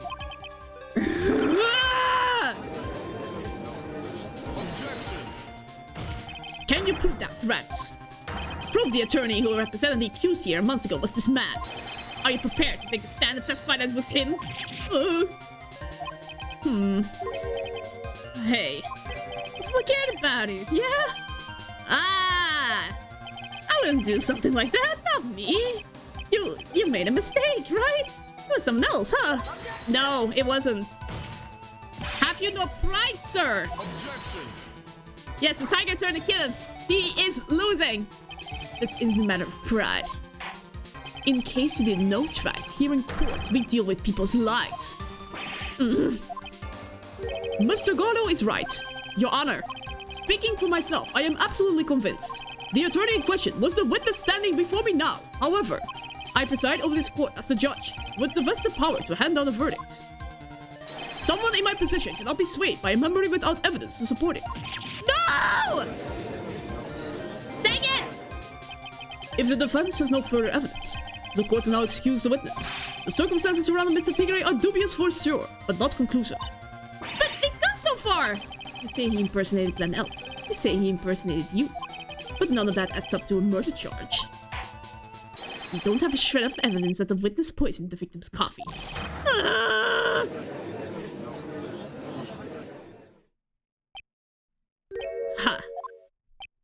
Ha! He's turned back into a tiger. Sucks to be you, right?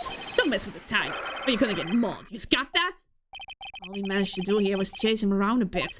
But I was so close to getting him to admit his own guilt. Ha!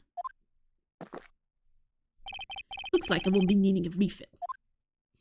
If I just had one more piece of evidence! One more piece of evidence, and maybe I could get Maggie off the hook! Come on, Gumshoe! We need you now! I summon you, Gumshoe! Please! The witness's cross-examination is over. You are free to go, Mr. Tigre. Gumshoe, come on! Yes! Go into court! Your Honor, sir! Wait! The detective! Detective Gumshoe! Sorry I took so long, pal. I staked everything on this. My badge, the works. So here it is. My heart's counting on this too. What is it, detective? Is it obvious, pal? It's the final decisive piece of evidence. What? It is. It is, it is, it is, it is.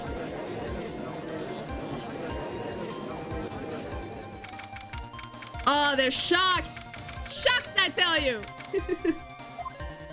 Sorry it took so long, pal, but I finally got the results from the lab. Results? About the prince, pal, from this medicine bottle. So, do you know who the prince belongs to now? Do you think I'm some kind of hack detective? Of course I know. So, tell us. They're the tigers, right? I knew it. You dangerous crystal all over the bottle. The Fruity of Tigre's paw prints, alright? That's great! We've got it now, Nick! Huh? What's wrong with you? You've hardly said a word since Detective Gumshoe got here. He's laid everything on the line for this, Nick. I know. Look, I'm sorry. This is kind of hard to say, but... Is this not decisive evidence? It really doesn't make any difference whose prints are on that bottle now. What? Huh? What? Why not? What we need to produce at this stage in the trial is irrefutable evidence that the tigre put poison in Glenelg's coffee. He has already admitted that he met the victim. The fact that his prints are on this bottle, that really doesn't make any difference now. No, don't be sad! I knew it. Great. No matter how hard I try, I've never had any use. I've never of any use. Hey, don't be so hard on yourself! This was a last chance to help Maggie. I've been working on some useless piece of evidence the whole time. It's alright. I'm a real loser. It's not breaking news to me, pal. No! Please don't doubt yourself, Gumshoe! You saved me so many times! You saved me from the mafia! You saved me from the tiger! It's... You deserve so much more! Detective Gumshoe? Maggie! You've been working on something for me? Sorry I let you down, Maggie. I know you didn't do it. And I'm a detective. We're supposed to be able to prove stuff like that. Objection, DEG. Oh my god, the tiger. We're getting close to bringing him down, actually. Welcome to the stream. Objection. I'm really sorry. I'll get out of your hair now. Oh, Detective Gumshoe, wait! He's gone. Is there anything we can do now, Nick? I wish there was. Aw, thank you very much for following. Another one for the follower number. Thank you very much. Gumshoe worked so hard to get that evidence. Is this the Apollo Justice Trilogy waiting room? Well, I was already playing before I knew that the trilogy would come out, but... Yeah, maybe. I'm wondering whether I would stream it in February or not. I'm not really sure yet, but... I am planning on finishing this game next week, so... At least there's that. If only there was some way I could use it. The victim's ear medicine covered in Fruity of Tigre's secret fingerprints. 3:04 p.m. District Court, courtroom number 4. There must be something. We need to use this evidence cleverly. Mr. Wright. Yes, Your Honor. I granted you a recess so you can prepare this decisive evidence you discovered. Yes? Don't keep us all in suspense, Wright. Show us. Naturally. We can assume it's evidence that will actually stand up in court, can't we? Think, Phoenix!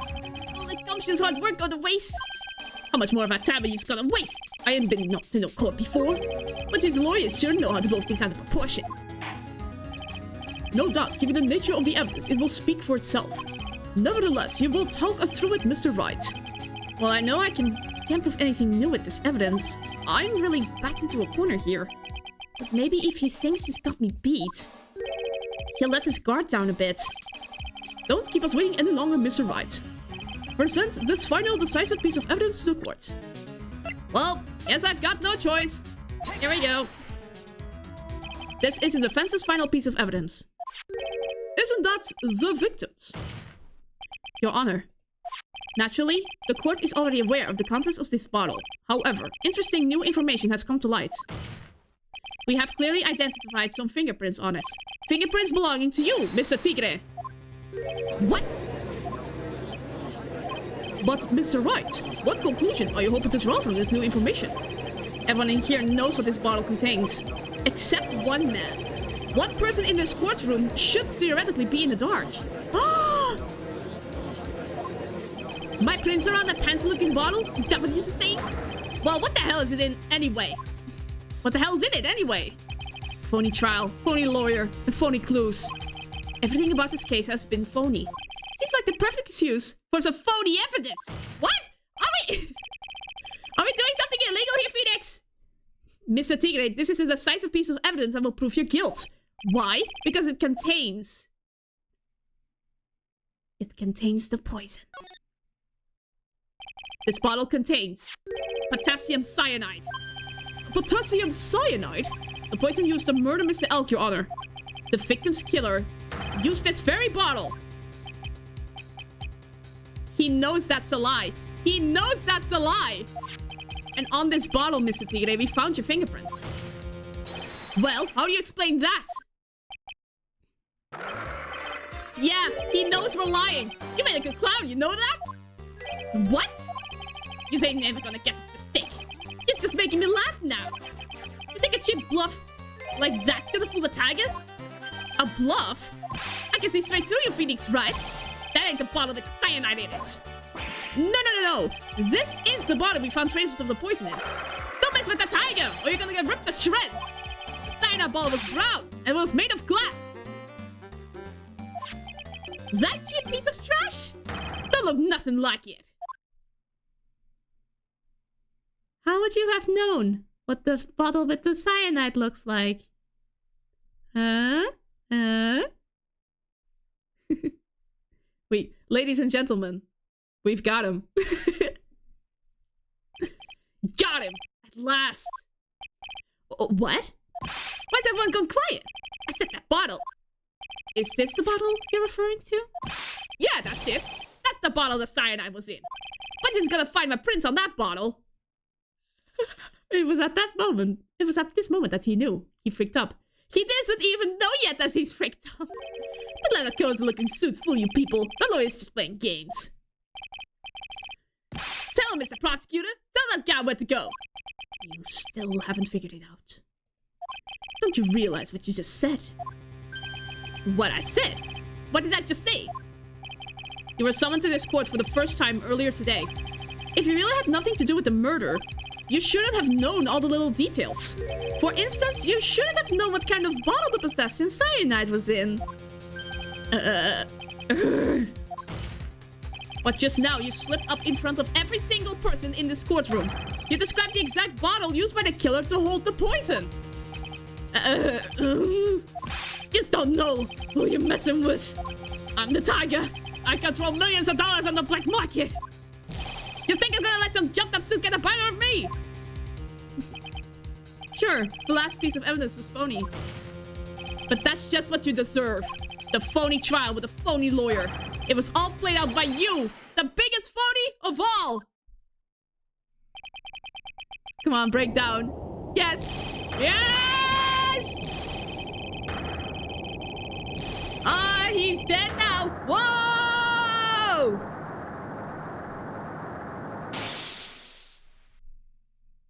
What? What? What? The eyes.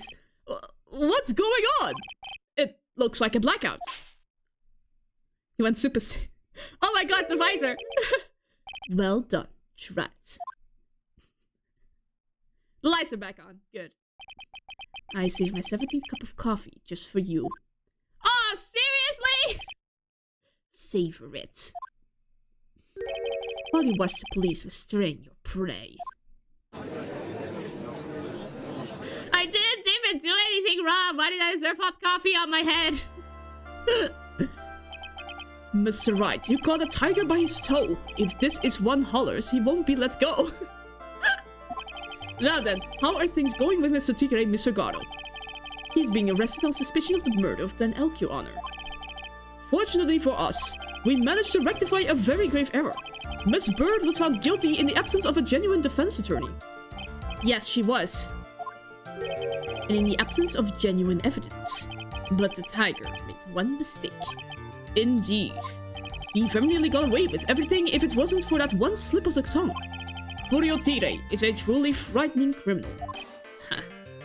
The truly frightening one is that defense attorney over there.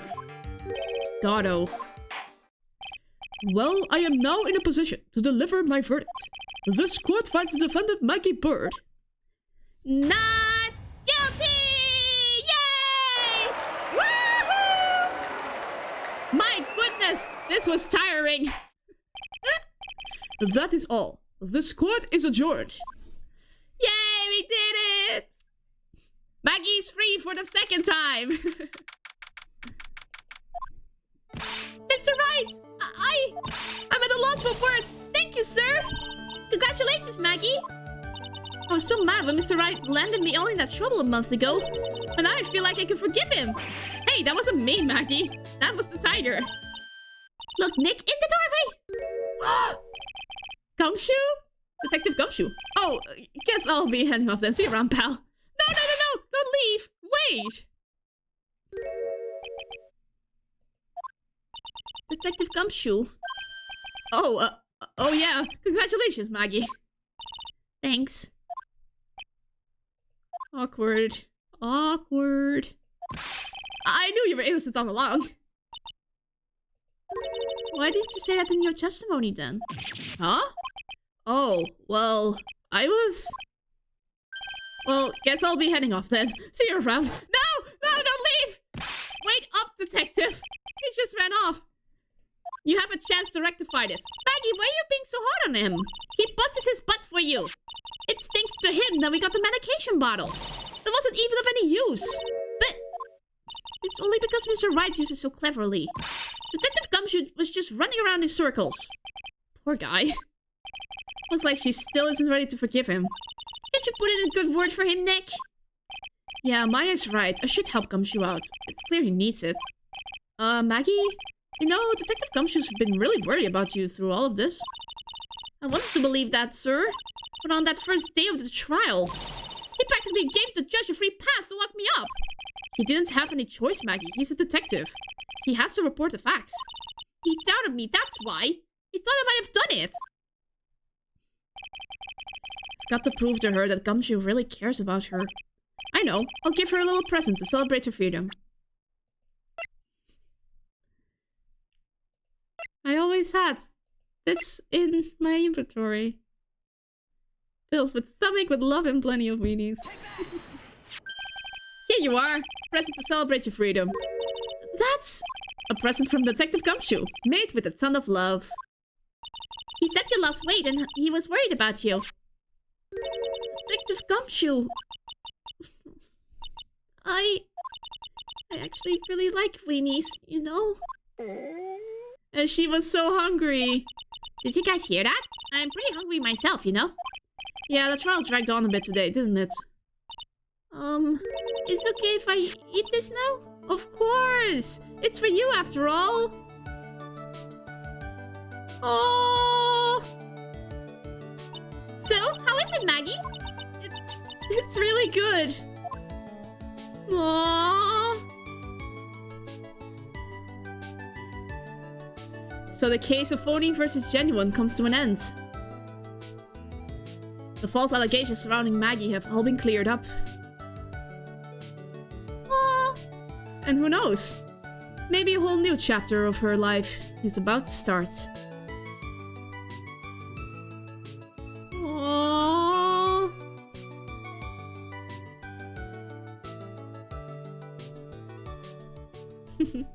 Maybe now she can finally forgive him. That was really cute. A brand new episode has been added. Actress, yes! Be calm. Be calm. Okay. Save your progress. We haven't seen Edgeworth for so long. I'm gonna be right back. I'm gonna disappear for one single moment.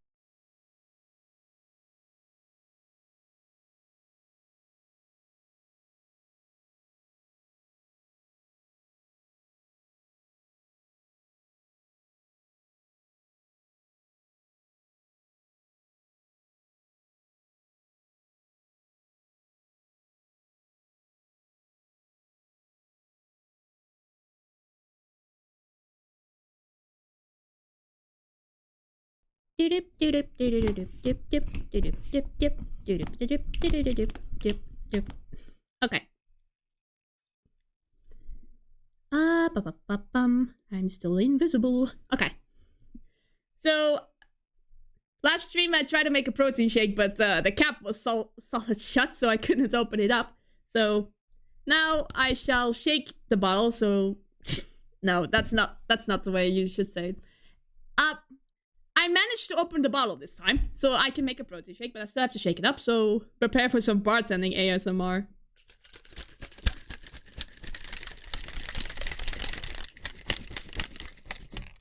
Behold, glorious protein shake. I shall now take a sip. Keeps my energy up during long streams, you know? Anyway, we should continue. No. No. We should continue. The girl. Let her go! Ooh. What is this?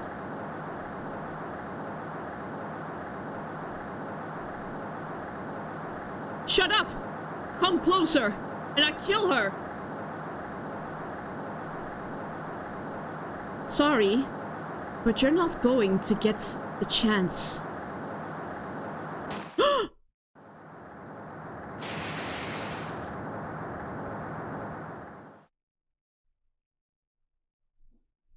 I'm gonna chase the title for a sec, I think. She killed the girl. Wait, why am I in a hospital? I'm reading through the file of an old court case. It was the first case of my longtime mentor, Mia Fey. Fugitive data. Picture. Name Terry Falls. Charged kidnapping and murder. Death sentence is a death penalty. After escaping, Falls met with and then murdered Sergeant Valerie Hawthorne, recaptured on Eagle Mountain about 8 hours after his escape.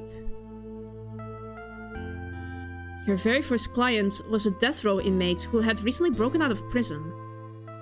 That was a whole year before Mia and I ever met. Really? We're gonna go to flashbacks?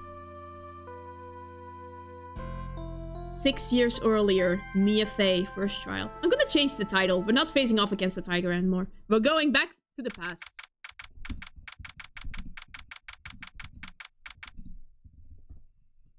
Yes. And done. Title has been changed. Alright. Ugh, I'm so nervous. I feel like I'm going to die. I never should have accepted this case. Hi, Terry. Good morning. Don't be so jumpy, Mia. I didn't do nothing, I swear. I didn't kill nobody. Terry Falls, my first client. Sentenced to death 5 years ago, and now a prison escapee. Just relax, Mia. Make small talk and try to relax him. So why did you escape anyway? Bad question. I'm sorry. I'm sorry. I didn't do nothing. I didn't kill nobody. I never lie. I didn't escape from nowhere. But Mr. Falls, the police just recaptured you 2 days ago. Ugh. Sorry, I told a little lie. Oh boy. But anyway, I didn't do it. I never killed nobody. Sorry for asking, but you're on death row, right? Oh god. I'm really sorry. They sentenced me to die 5 years ago, but I was strict, I tell you. That woman, she lied in her testimony. That's why I got the death penalty. I swear it. I didn't kill her. I could never do that. So the woman killed the girl instead. That's a good idea for a prediction. 2 days ago, he escaped from the police wagon when it crashed. And about 8 hours later, a policewoman was murdered before the police could recapture him. Not good. The police believes that Terry Falls did it. After you escaped, did you meet the policewoman? Yeah, I did. She's the reason I escaped. So that much is true. He did meet with the victim. But I didn't kill her! She was alive when I left! She was alive! It's true! I can trust him, right? I mean, I should. What?! You're not going to figure out the truth by just staring at the guy. Gato?! Your hair! You have eyes! What? Why are you here? I came to see our little kitten was doing alone in the big scary lion's den. Why is he so handsome? At least my voice makes sense now. I thought maybe you'd like someone to play with. Are you flirting with me? Where is Mr. Grossberg? Ha! That old man is probably still in bed. I bet he's clutching an empty bottle and mumbling in his sleep. Complaining about his hemorrhoids, I'm sure. Aren't I good enough? After all, it's me, Diego Armando. Whoa, he has a name! Diego Armando. That is a pretty attractive name. I didn't say... So, Diego Armando, the finest attorney at Grossberg Law Offices, is here for me. No. You've got it all wrong. Today, you're the finest. After all, it took an amazing amount of guts to take this case. Imagine, an escaped death row convict for a first client. Yeah, thanks. I sure wish I could get out of it, though. Ha! Relax. I just heard some good news. The prosecutor for today is fresh out of its diapers as well. Is this also Edgeworth's first case? Really? However, unlike a certain somebody who I won't mention, he's earned a reputation of a genius since beginning his law career. Genius? Well, it's about time to head in, kitten. Sharpen those claws of yours. It's go time. A solitary confinement cell for the condemned must be the world's loneliest place. And that's what my client ran away from. Every other lawyer gave up on him, but not me. When I saw those overflowing eyes and heard that simple, childlike voice, I just had the feeling that he was telling the truth. February 16, 10 AM, District Court, courtroom number 4. This is so weird! Oh god, it's a different judge as well! You must stay calm. Court is now in session for the trial of Terry Falls. The defense is ready, Your Honor. The prosecution has been ready for a while, Your Honor. Oh my gosh, Ashworth!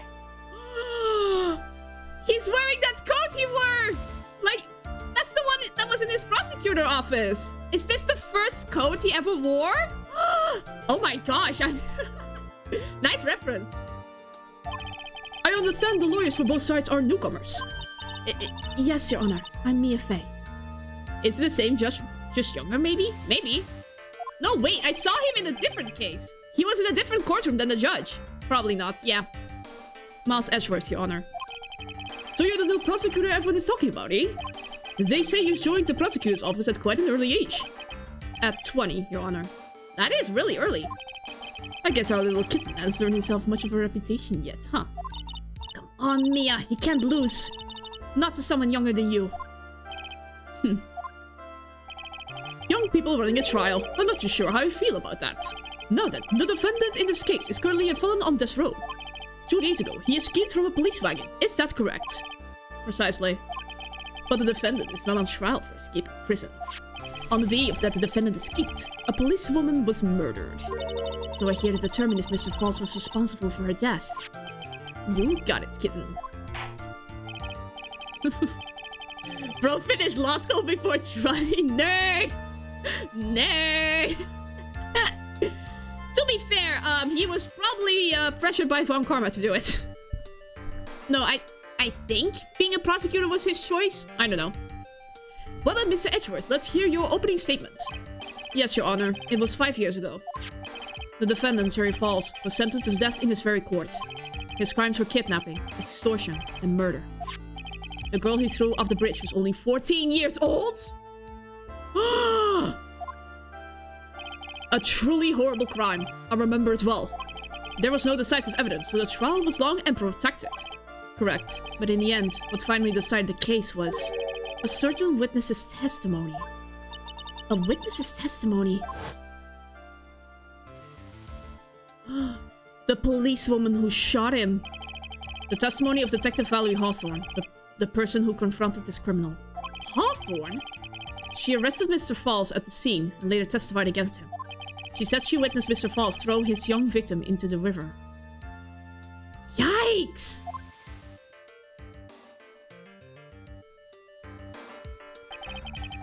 For those who are not aware, Eagle River is well known for its powerful current. Most bodies have fallen in or never recovered. So Miss Hawthorne's testimony was the one that put him away. But wait, the woman shot before the girl fell. She shot, the girl fell. Maybe she hit Terry and then she let him go, causing the girl to fall over the ropes.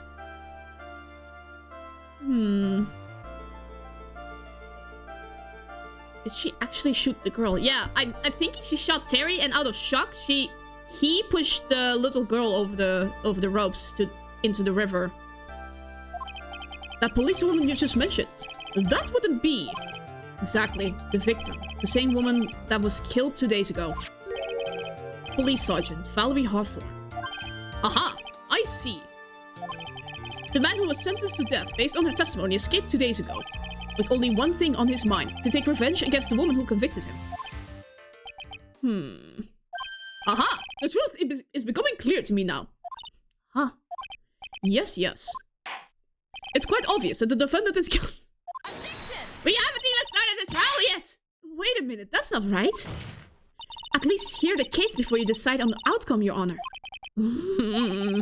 Watch yourself, Miss Faye. I'm not sure I care for your word choice or your tone of voice. Young people these days simply don't know how to respect their elders. You are younger than her! Why, you're even younger than me, you hypocrite! Now then, Mr. Edgeworth, please call your first witness. I call a detective who was in charge of the initial investigation of this case. Is it a different detective? Gumshoe! Hello! Witness, state your name and occupation. Gumshoe! Think Gumshoe! I'm the homicide detective in charge of the case, sir. Oh my gosh! I love this color of coats. I finally got promoted to the detective division half a year ago. This is also his first detective job? Aww. If this wasn't a murder case, this would be very sentimental. I don't believe anyone asked you about that. Hey, ma'am! You got any idea how much work it takes? What is it? You're really gorgeous. Gumshoe! Excuse me? No, seriously, my heart. It's aching for you. Gumshoe! Why are you such a player? To be fair, 6 years ago, but... Detective, pull yourself together and try to be professional. Otherwise, I'll watch you up on contempt so quick that others other than your heart will ache. Ugh. Okay, I got it. Now, detective, tell us about the incident. Yes, sir. Right away. The victim was Sergeant Valerie Hawthorne, a veteran of the police force. She was stabbed in the back with a knife and died from excessive blood loss. That much is already stated in the autopsy report. The court would like to hear more details about the incident itself. Yes, sir. I gotcha. Okay, let's take a look at this aerial map of the area here. Wait a sec. What's the autopsy report? Stabbed with a knife, died from blood loss between 4 and 5 p.m. Okay. This is a sketch of Dusky Bridge, an old suspension bridge. It even got the yards. And the river that runs under there is Eagle River. The victim and the defendant met there on top of the bridge. After stabbing her in the back, the killer carried the victim back to his car. He was recaptured at a police checkpoint as he was trying to make his getaway, sir. I see. Okay. Was the victim's blood found on the bridge? The victim, Sergeant Valerie Hawthorne, was wearing a thick coat, sir. Unfortunately, no traces of blood were found on the bridge. That immediately makes it suspicious that someone else killed her once they were off the bridge. And Terry just didn't see. Mr. Edgeworth, I've warned you that I absolutely despise conjecture. If there was no blood on the bridge, then you have no proof that they even met there. Your Honor. If you would listen to the testimony we have prepared, I'm sure you'll be convinced. The two of them most certainly did meet on the bridge that day. Is it just me? Or does Von Karma have the exact same sprite? Why, Miss Edgeworth? I'm not sure I like you, wagging your finger at me as though I were some kind of hoser. Detective, proceed with your testimony. Yes, sir. Here we go, Mia. Hang on. Okay, now listen carefully, kitten. One little mistake and this guy will drink you for morning tea. Trust me and get ready.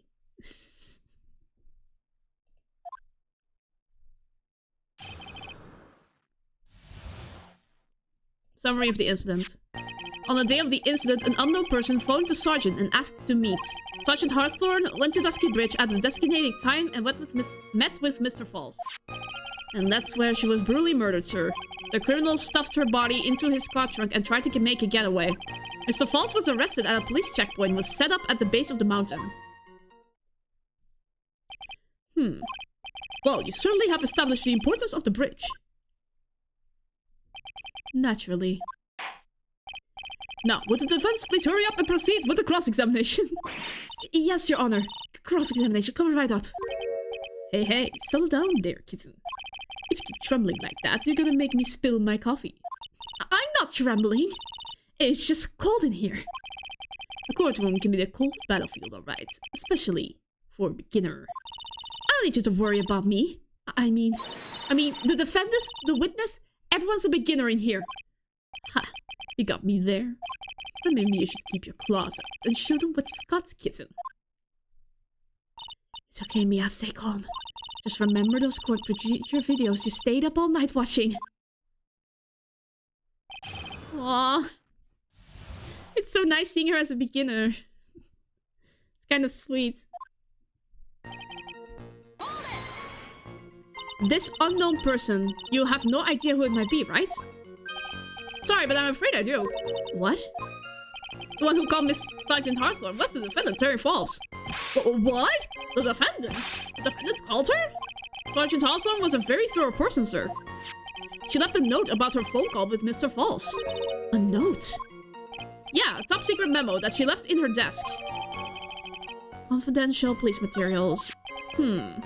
According to this note, it seems the one who called her to the bridge was indeed the defendant, Terry Falls. Ugh. Whose bright idea was to keep that note from me? Ha! Looks like the judge is even more sure of his verdict now. Listen up. Never ask a question if you don't already know the answer. Is that the detective's fault? He's the one that said unknown person. Hey now, don't make that face at me. I just said that way because the prosecutor told me to. Is that a trap? With that cute face, I didn't expect him to be so sneaky.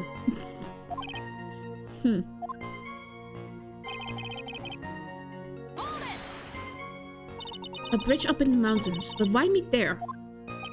Because it is a very important place to the defendants, that's why. What do you mean by that? If you remember, 5 years ago, the defendant kidnapped a young girl. He was chased onto a bridge, and it was there that he killed his hostage. And the place where all of this occurred is, of course, Dusky Bridge. The very place where Sergeant Hawthorne arrested and handcuffed Mr. Falls. Ha! Returning to the scene of the crime. How nostalgic.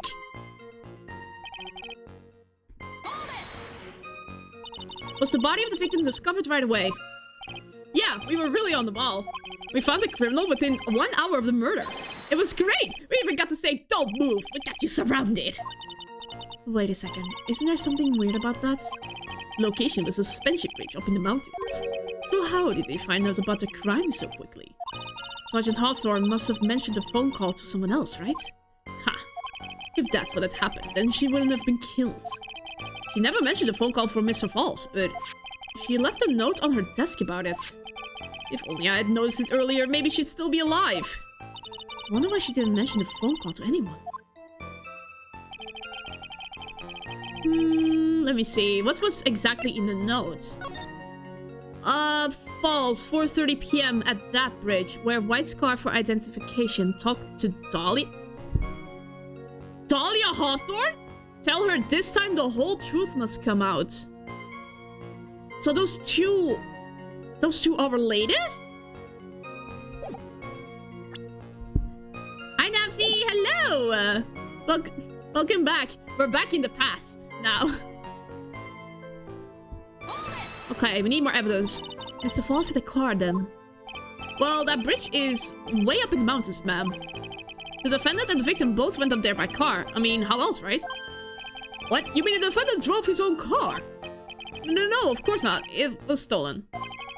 He stole it from a young couple that had been waiting at a red light. I'm doing fine, how are you? I hope your streaming activities are going good as well. Car thieves. I'm not sure how I feel about car thieves. Is this guy sure about how he feels about anything? This is a photo of the stolen car's trunk. You doing good? That's good. Naturally, that's the body of Valerie Hawthorne in there. Whoa, that doesn't look too comfortable.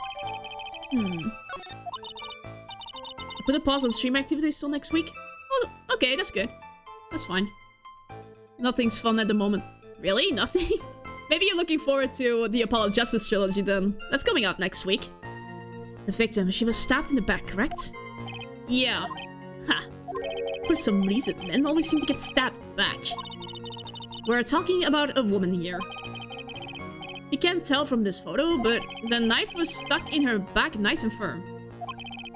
The condition of the body when it was discovered is a very important information. Detective, was there anything strange or noteworthy in the trunk of the car?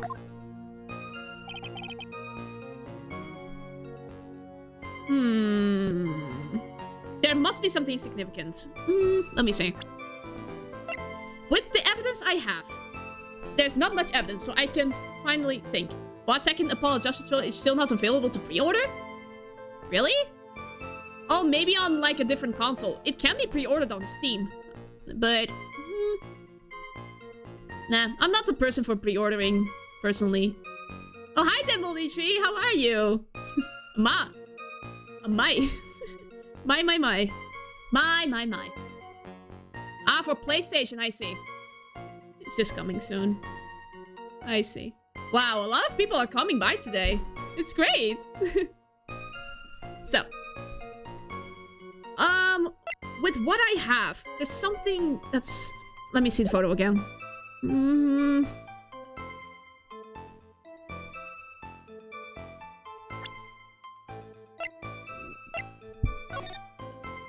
She doesn't have a scarf. I think that's a contradiction. Bingo! Witness!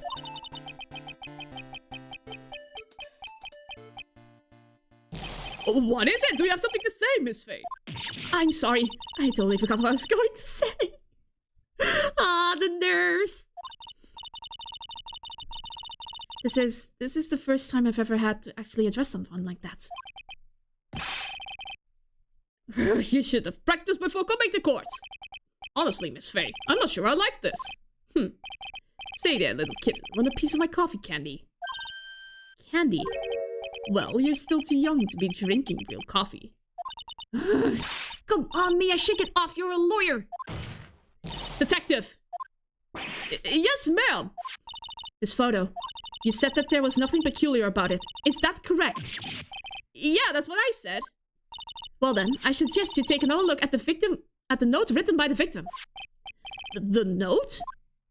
It very clearly says, wear a white scarf for identification. The caller must have forgotten that the victim looked like. Thus, this special request. Ah, I have one very simple question for you, Detective. Where's the white scarf? I can't seem to find it in this photo. Well, to be honest, we didn't find it in the trunk, ma'am. And you stopped there! You should have looked for it! Ah!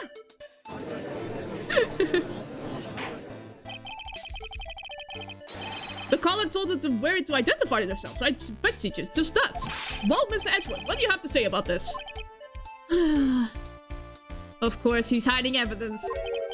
I see the defense is a little lacking. The scarf you are searching so desperately for... Is it this one, perchance? Where did you find that, sir? On Dusky Bridge. I was there first and decided to conduct my own investigation. Why? Why didn't you tell me? I made a decision to keep a piece of evidence in my personal satchel. It's the safest place I know. That hotshot sure has a flair for the dramatic. It's not exactly white as the caller requested, but as you can see, it's close enough for what it was intended for. It looks like it spent some time in the mud. Not surprising, it was drizzling on the mountain that day. Prosecutor Edgeworth. He was intentionally hiding that scarf the whole time. Man, that gun should go up in flames for fun. That's just how Edgeworth was in these early days. The court will accept the scarf into evidence. Okay. Now, if the attorney for the defense is finished embarrassing herself, I'd like to move on with the testimony. That is alright with you, isn't it, Miss Faye? Boy, would I like to wrap this scarf around this smarmy little... Oh! Very good. Now, if we're done with this mud scarf business, the prosecution moves to establish conclusively, and with hard evidence, that Miss Hawthorne and Mr. Falls did indeed meet on that bridge that day. Further, we will show exactly what occurred there. That sounds quite promising. I can't wait to hear all about it. Ugh, everything is moving at his whim. Don't forget, kitten. There's a reason why everyone considers this kid a genius. A genius, huh?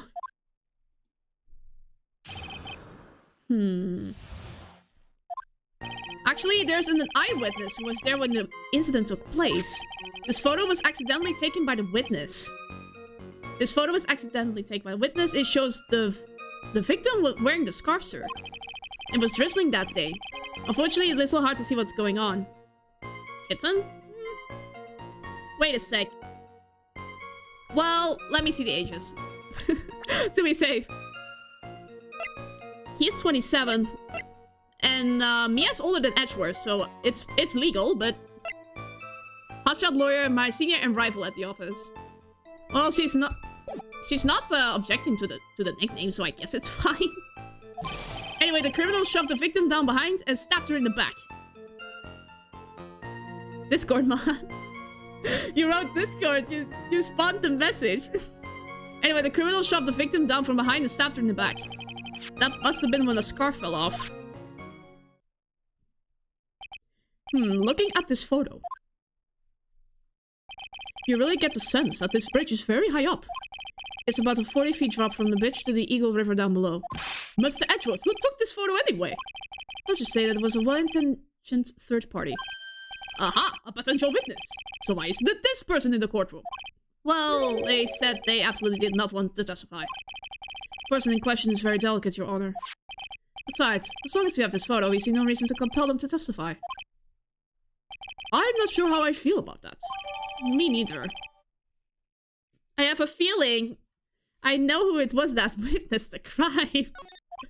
So as you can see, Terry Falls had both the motive and the opportunity. I think it's quite clear at this point what happened on that bridge. Aha! The truth is becoming clear to me now. Huh? Yes, it's quite obvious. He's clearly guilty. Not again. That's not fair. I haven't even done my cross-examination yet. What do you mean,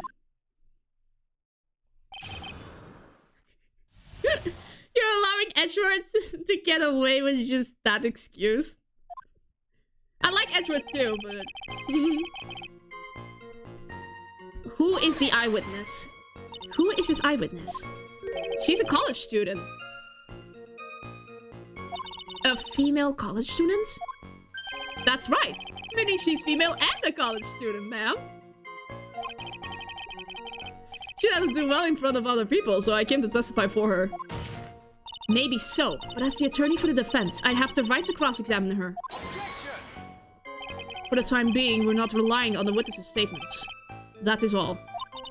What is that supposed to mean? Prosecution has other more decisive evidence. Our case doesn't rest on the vague testimony of a female college student. A female college student, eh? It means she's female and a college student, sir. If you absolutely must hear a testimony, you'll have to give us a good reason why. Please tell us about the more decisive evidence in question. Accidentally taken? The victim is wearing a scarf in the photo, alright. So, about the witness who took this photo, what was this person doing all the way in the mountains? She was taking photos of wild flowers, apparently. There are many usual types of flora on that mountain, Miss Faye. People in the area say it's because of the spirits that live there. The spirits? Now that you mention it, this photo. This cloudy fog-like thing. Is it a ghost? I don't believe it. No, Your Honor. No, I don't think it's a ghost. Come to seek help? You do not look good in that gray jacket. I think it's more like a beige than a gray. But yeah, I prefer the green jacket as well. Drizzling, huh? That's right. There was a light rain coming down. The whole place was dreary. But not as dreary as the mood that's in this courtroom right now. Yeah, sort of like that. Looks like a cold front just moved in. In any case.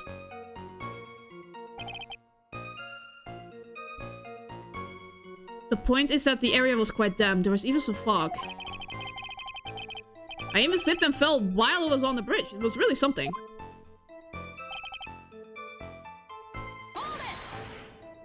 Is that part of the witness's testimony as well? Of course it is. He pushed the victim hard in the back and she fell down right on her stomach. I remember that happening once myself. It was really brutal. Are you talking about seeing someone get pushed, or were you the one getting pushed? But does it mean that you pushed someone down like that once? With his mind-boggling tales and the way he said brutal, I wonder if he's Canadian? Huh. Save your nasty look for the right person. Huh? Take a look. Poor baby. The court record seems to have wet itself. What? Hey, watch where you spill your coffee! Court record, huh?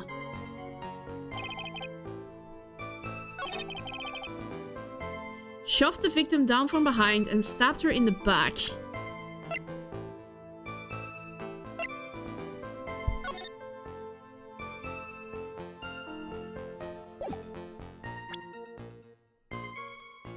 But weren't they standing facing each other? No, that's wrong. Dang it!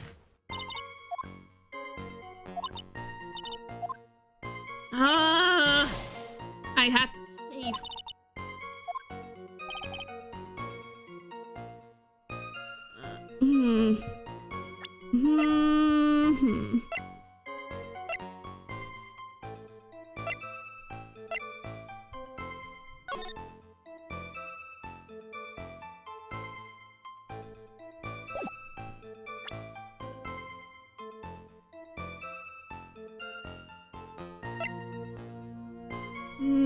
Let me save first. Let me just...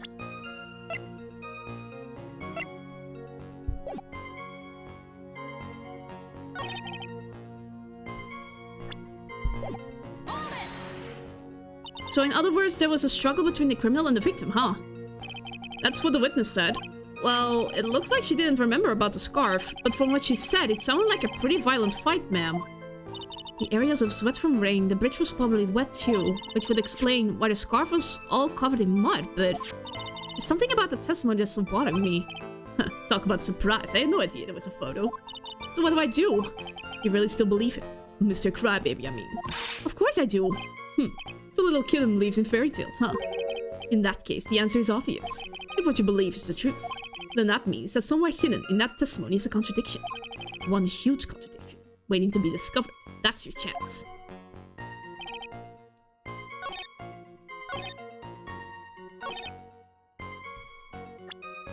Let me check the photo. If it was wet... Oh my gosh! I didn't think of it at the time, but like, wasn't she kind of dry looking? So at the time of the crime, there was a light drizzle coming down, correct?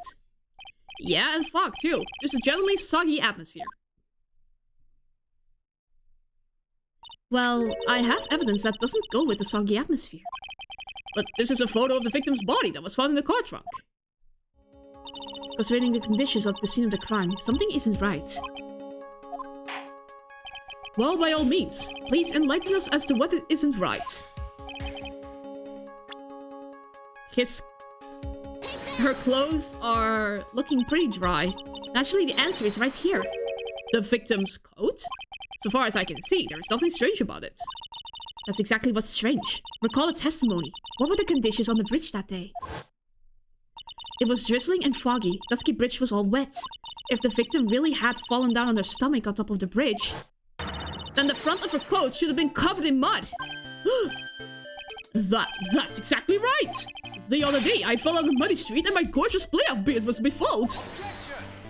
Playoff beard? That beard is fake? I do admit that the crime scene was quite wet that day. However, it doesn't mean that the top of the bridge itself was muddy. If your honor had fallen in the shower instead of on a muddy street, your glorious hockey beard, pride of the legal league, will be wet, but not muddy. Fortunately, I have yet to test that. Still, your point is well taken.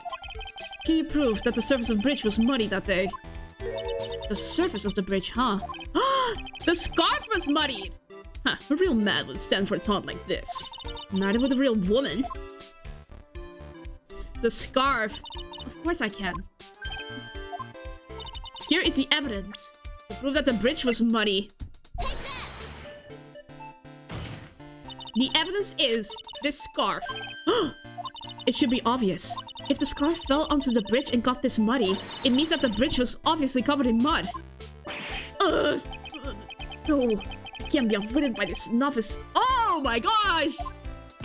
Hey, same to you, buddy. Miss Face assertion makes perfect sense to me. I do admit that there appears to be a contradiction between the condition of the victim's coat and her scarf. However, the real question is, why is there a contradiction? Huh? For every contradiction, there exists an explanation. Let's look at what the explanation in this case may be, shall we? Alright. It's not like he's really giving me a choice here. Huh. You're doing pretty well for a little kitten. Mr. Armando, no matter what he says, a contradiction always comes down to a lie. It's either the victim discovered in the trunk, the witness's photo showing the defendants and the victim, or the witness's testimony that stated she saw the moment of the murder. Just relax and think it over. It's pretty simple, isn't it? The false evidence. It's one of those three. Her testimony. What you said just now, I'm not sure I like that. That wasn't me, Your Honor. It was the coffee aficionado over here that said it. This court is not in the habit of accepting false evidence, you know. Blame it on him, Your Honor. He's the one trying to slip false evidence into court. But we won't let him. We'll expose his evidence as the flimsy scamp he is. Yes, the false evidence in this case is the witness's testimony. It is a no-brainer. Obviously, it's the witness that's suspicious.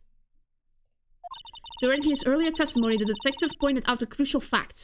The criminal shoved the victim down from behind and stabbed her in the back. Now, is that testimony exactly what the witness claims to have seen? Yeah, that's what the witness told us. That testimony is filled with holes. After all, the victim's coat isn't dirty at all. That's true. It's not just true, it's the truth. There was truly decisive witness in this case. I'm certain that boy wonder over there would have called him in the first place. Your Honor, the defense requests to cross-examine the eyewitness. The testimony presented so far is not only vague, but contradictory as well. Well, Mr. Edgeworth, it appears that we'll need to hear from your mystery witness after all. You should brace yourself for a brutal truth. Your Honor, the prosecution has no intention of hiding the witness from the court. We are prepared to present our witness at any time. Very well. Please bring forth your witness at this time. What Mr. Edgeworth said kind of worries me. What does he mean by the brutal truth?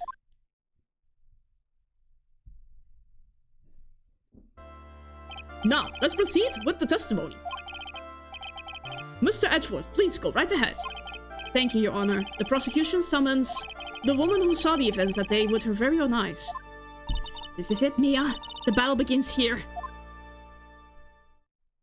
I have a feeling who it is. Witness, what is your name and occupation? No, it is Dahlia! Everyone is so silent that I can hear their hearts going pitter-patter. Oh. When I look at you, how can I put it? You look as scrumptious as a double dozen and a dozen donut holes.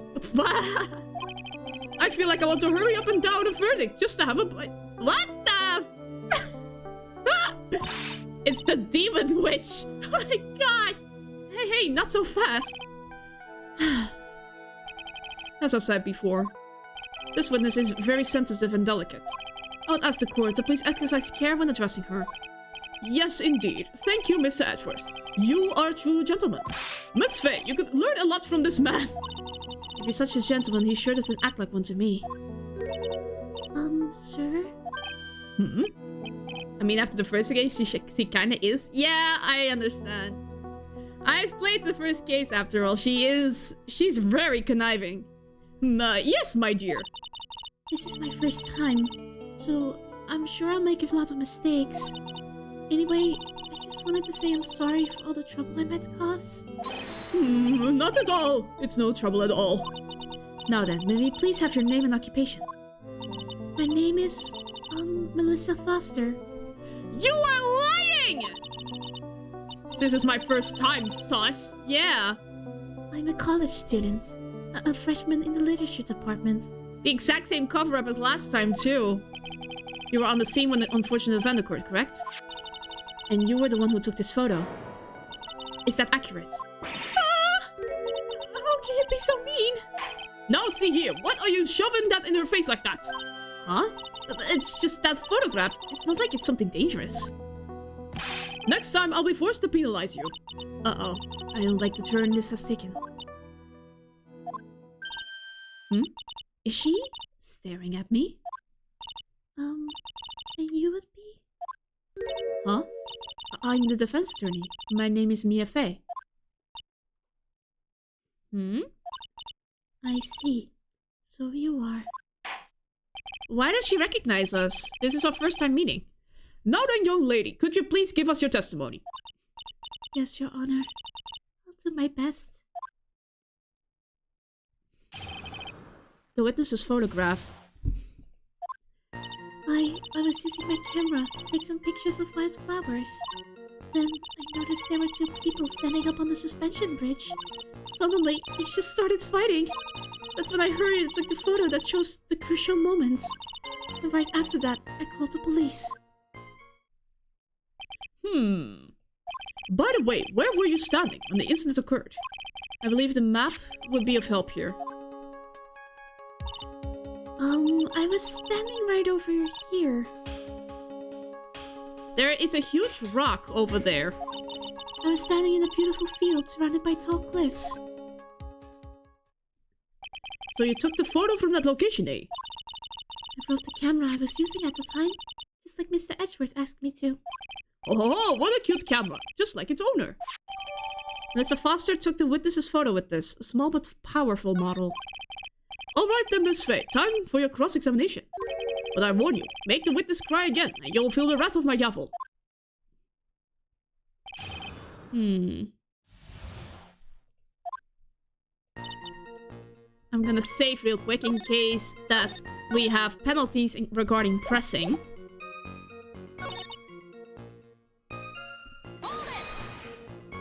Was there anything strange about the two of them? I'm a bad girl. I know I am. Looked like they were having a really serious conversation up there. So I decided to watch them. Like some kind of peeping Tom. No, not at all. Everyone here is like that. What? I love watching other people fight too. In fact, I can't get enough. This man clearly is a fan of the WWE. Actually, that's why I took this job in the first place. Too much info, Your Honor. In any case, it's perfectly natural for you to have kept watching them. Especially dressed as they were. Well, anyway, I was watching them very closely. Do you have any idea what they were fighting about? No, I have no idea. Why do you ask that? Oh, I just thought that maybe you overheard what they said. Oh, no. I would never eavesdrop. I've got more class than that. That's right, Miss Faye. Don't drag the witness down to your level. Crucial moment. Why did you take a photo? Well, the two of them were really going at it.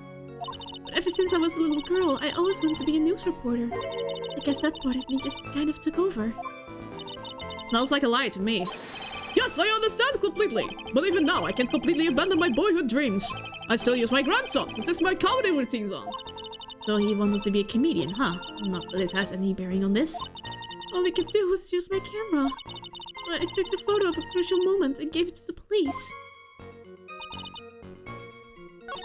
Crucial moment, but they were fighting, but they were not fighting in this photo. Yes! Witness, when you said you took a photo of the crucial moment, is this what you meant? All I can see in this photo are two people facing each other. You testified that you saw the two of them starting to fight. Normally, that's the kind of thing we would refer to as a crucial moment. Why haven't you presented the photo like that? Well, you see... The photo we presented was the only one there was. Ah! But if you really wanted to capture the crucial moment, then what happened next? You must have taken a photo of it. No! My apologies, young lady. But Miss Faye's assertion is not without a certain amount of merit. He can certainly downplay his situation, can't he? I'm so sorry. I'm a very bad girl. I used it all up. Film, I mean. You ran out of film. This photo was the last one. What? Unfortunately, that is the truth. I personally examined all the photographs she took that day. All the other photos are of the witness herself playing among the wildflowers. The witness herself? Then who took the photos? Well, you see, my camera has a timer feature built into it. So you took photos of yourself? I remember taking some photos of myself once too. Please, no details. It seems as Miss Faye's assertion was not so decisive after all. Oh, wait, just a minute. Well, if she had no film left, she couldn't very well take more pictures, eh? Mr. Foster, perhaps then you could tell us about a different sort of photo. Photos of the incident that you took with your very own eyes. Mr. Edgeworth, you're quite the poet. Very well then, let's get back to the cross-examination. Let's hear your thoughts on the fight that you witnessed. Yes, Mr. Judge. Boy, this guy is really a sucker for sweet talk. It looks like the other kid in the room is the one that's getting all the attention. Yeah, it's sickening.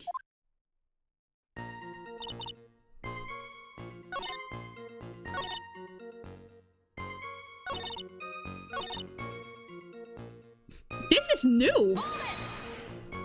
So you're saying Sergeant Hawthorne wasn't able to get away from him? Well, it's a narrow bridge and it was swaying back and forth. If you ask me, both of them were in danger of falling off. I only wish I could have done something to help her. That seems to make sense. I wonder about that. Something seems kind of off. Does it now? You have a good sixth sense. When you feel that something's off, that's when you need to figure out why. If Tara Falls isn't a criminal, then there must be something strange in that girl's testimony. Be careful, kitten. That girl has the judge wrapped around her little finger. You're going to have a tough time poking holes in that testimony of hers. Going to have to come up with something really good, Mia. It's the last statement. She tried to run away. Let me see the bridge photo.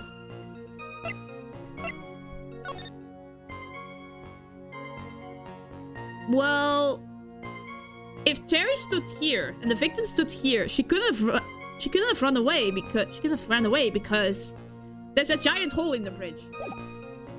So I believe it's this. Bingo! Witness, his testimony is a joke. Huh? What? I just... Miss Faye, I thought I warned you not to make the witness cry. One short testimony and two bad contradictions. There's no possible excuse. You say there were two contradictions. It's simple. Just take a look at the diagram of the area. According to her testimony, the two of them were in the middle of the bridge. But if they were, and the victim had turned around and tried to run, well then... She would have hit a dead end. You said 10 yards, but you couldn't even run 5. Because Dusky Bridge is collapsed on that side.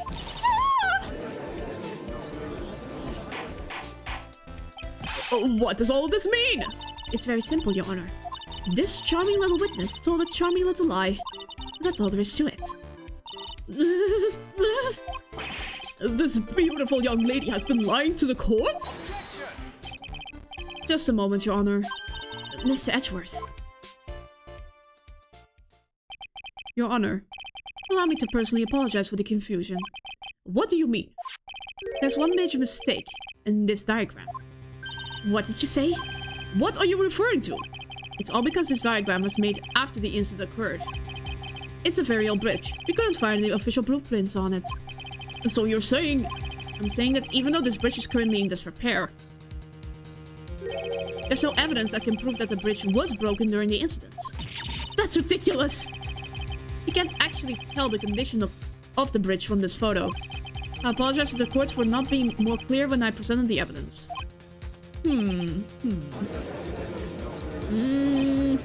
Ha. That guy is good. Huh? What do you mean?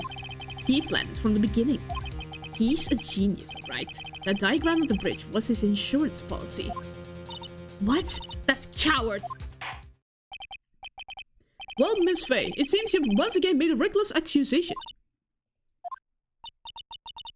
I'm so sorry. I should have been more careful myself. No. It wasn't your fault at all. Now then, shall we go on with the trial? I'd like to establish once and for all what it was that the witness actually saw. Indeed. All right, young lady. May I ask you to please proceed with your testimony? But it's so hard to go on. We're all on your side, Miss Foster. There's no need to worry. Just tell us what you saw. Yes, sir.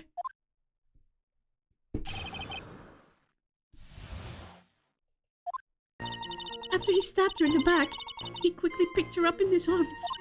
And he carried her over to the car. I suppose that was the only way he could make sure the body stayed hidden. He couldn't just leave the body on top of the bridge. Oh, I'm sorry. I'm only supposed to talk about what I saw. Witnessing such violence must have been difficult. Yes, sir. I'm still shaking up. If he accepts this testimony as it is, we're finished. Don't say that. Oh, well, maybe I'll stop off at my favorite cafe on the way home. They make a really great mocha latte. This trial isn't over yet. That's what I like to hear. All right, Miss Faye, your cross-examination, if you please. This contradiction is staring you right in the face, Mia. Go on the attack.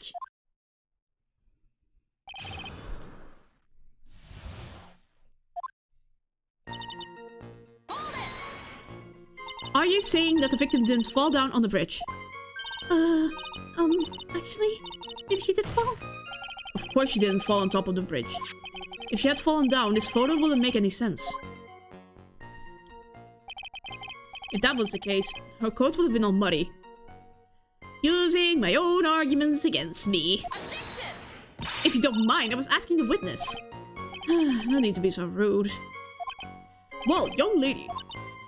Of course she didn't fall down. The man in the prison uniform grabbed her before she could. Ha! We're one step too slow. And then, what did the defendant do after that?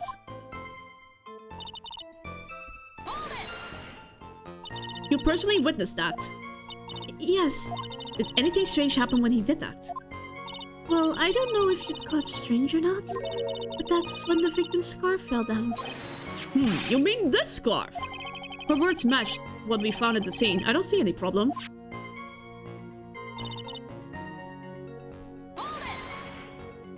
You mean that the defendant carried the body all by himself? Yes. Considering the size of the defendant, I don't think it would be difficult. Yes, but let's remember they were on a narrow bridge that was ready to collapse. Is it even possible for him to have carried a dead body on the bridge like that? Well, the fact of the matter is that he did. That kind of talk is just silly. Wow, why did he get so emotional all of a sudden? Miss Faye, if you think there's some other possibility, please share it with the rest of us.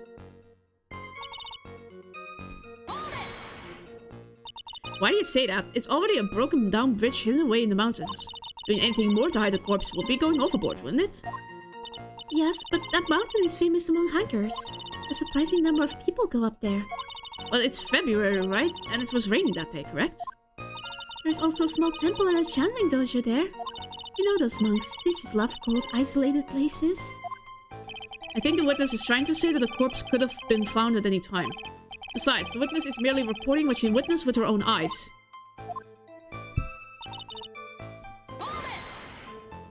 And you're absolutely certain that it was my client who was carrying the body? Well, he was wearing a prisoner's uniform, but as for his face... So you're saying you didn't have a clear look at his face? Well, they were far away, and it was raining as well. I thought I was only supposed to say exactly what I saw. Excellent! You're a remarkably honest young woman. Something about this testimony is bothering me. But what? Hey, kitten. Have you ever put salt in your coffee? No, why would I? Why not? Huh? It may actually go better with coffee than sugar, right? What? Listen, my point is that if you're not sure, you might as well add a ton of salt to it. It might bring out the rust in something. Like a piece of evidence. He's right, Mia. Go present something, you've got nothing to lose. By the way, I will put salt in my coffee. The two don't go well after all.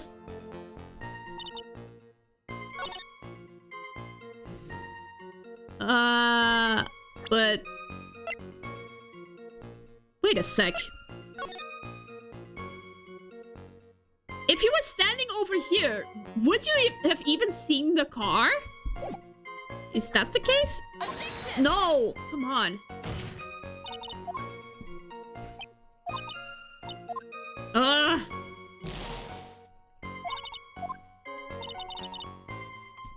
I need to save before I present something. Otherwise, I'm going to jail.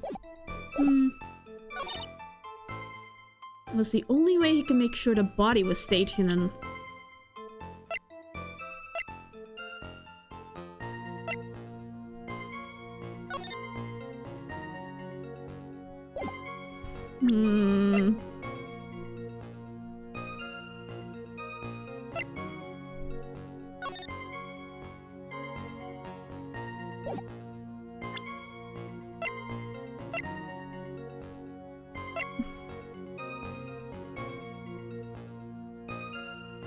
I don't know.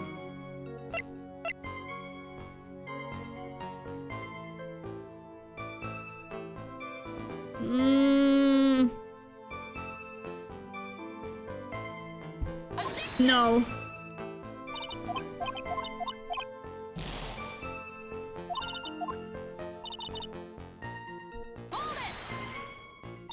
You mean the defendant carried the body all by himself?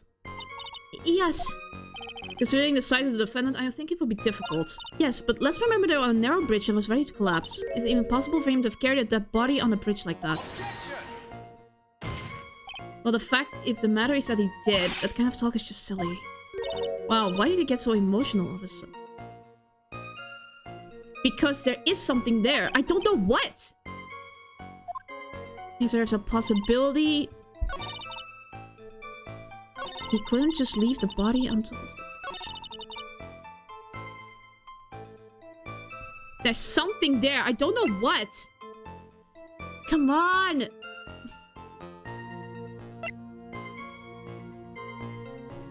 Couldn't she have just thrown the body over the river? Oh my god, it was that? Oh my gosh. Killer not wanting his victim to be found. I can understand that. However, the idea of moving the body for that purpose is clearly odd. There was a much easier way to make sure the body wasn't found. Yeah. You could have thrown it over the bridge. Oh, well, what is it? Take another look at the map of the area and you'll see how. There's a river right below the bridge. Earlier, Mr. Edgeworth pointed out something interesting about the river. For those who are not aware, Eagle River is well known for its powerful current. Most bodies that fall in are never recovered. Ah! In the kidnapping case 5 years ago, the victim's body was carried away and never found. If 10 murders were to occur at that same spot above the Eagle River, you can bet your boots that every other killer would have tossed the body in the water. Order, order, order! I'm not sure if I care for the way you put that, Miss Faye. But I must admit, it does seem odd not to have thrown the body into the river. Well, Mr. Edgeworth. How sad. Perhaps Miss Faye would do well to try to take a dip in the river herself. After all, you claim to be such an expert in the ways of nature. What are you talking about? My point is that no matter how odd you may find the killer's method of body disposal, the fact is that this is what the killer did. None of your arguments have anything to do with what the witness saw. Quite true. But what the witness claims to have seen is totally ridiculous. Surely you can't deny that the body was found in the trunk of the car. That's certainly consistent with what the witness has told us. Ugh. Please, witness, go on with your testimony. I'll try. All you have to do is tell us only what you saw. Otherwise the mean lady might yell at you again. Who is he talking about? Alright, I'll do my best.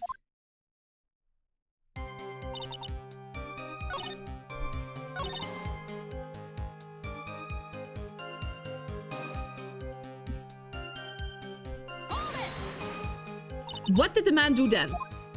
Well, naturally, he got in the car and was about to flee. That's when I came to my senses.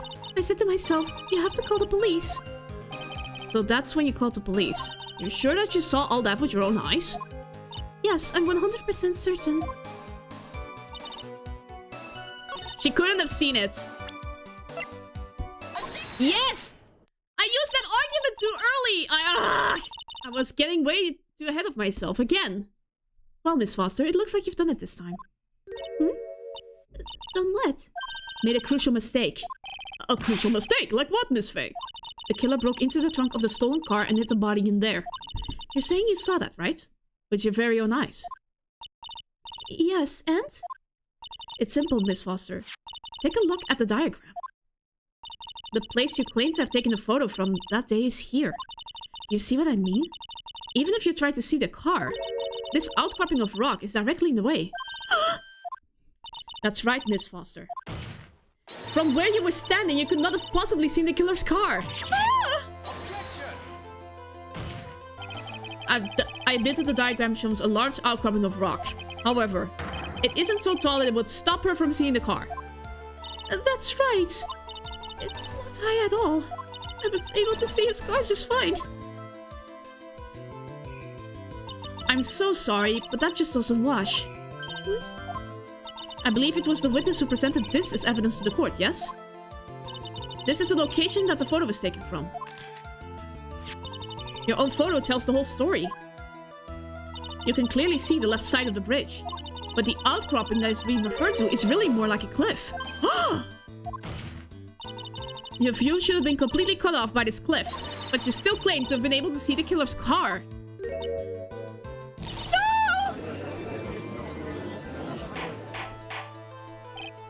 Order! Order in the court! What is the meaning of all this ballyhoo? Your Honor, don't jump to any hasty conclusions. The fact that the escapee fled in a stolen car was reported on the news. After witnessing a murder, I'm sure you can appreciate that the witness was very upset. She must have heard about the stolen car and convinced herself that she saw it. But she was repeatedly warned before starting her testimony. She was told to testify only about what she saw with her own eyes. Oh. Mr. Judge? What is it? I think I must have remembered things wrong. Hey, wait a minute. You can't just say that. Miss Faye, no one on the face of the planet is perfect. Yes, indeed. Quite true. You know what they say. To err is human, to forgive divine. I'm inclined to give the benefit of the doubt to our witness here. What? That's not fair. Ha! Save the tears for later, kitten. Mr. Armando, don't look back until the trial is over. Now is the time to go forward.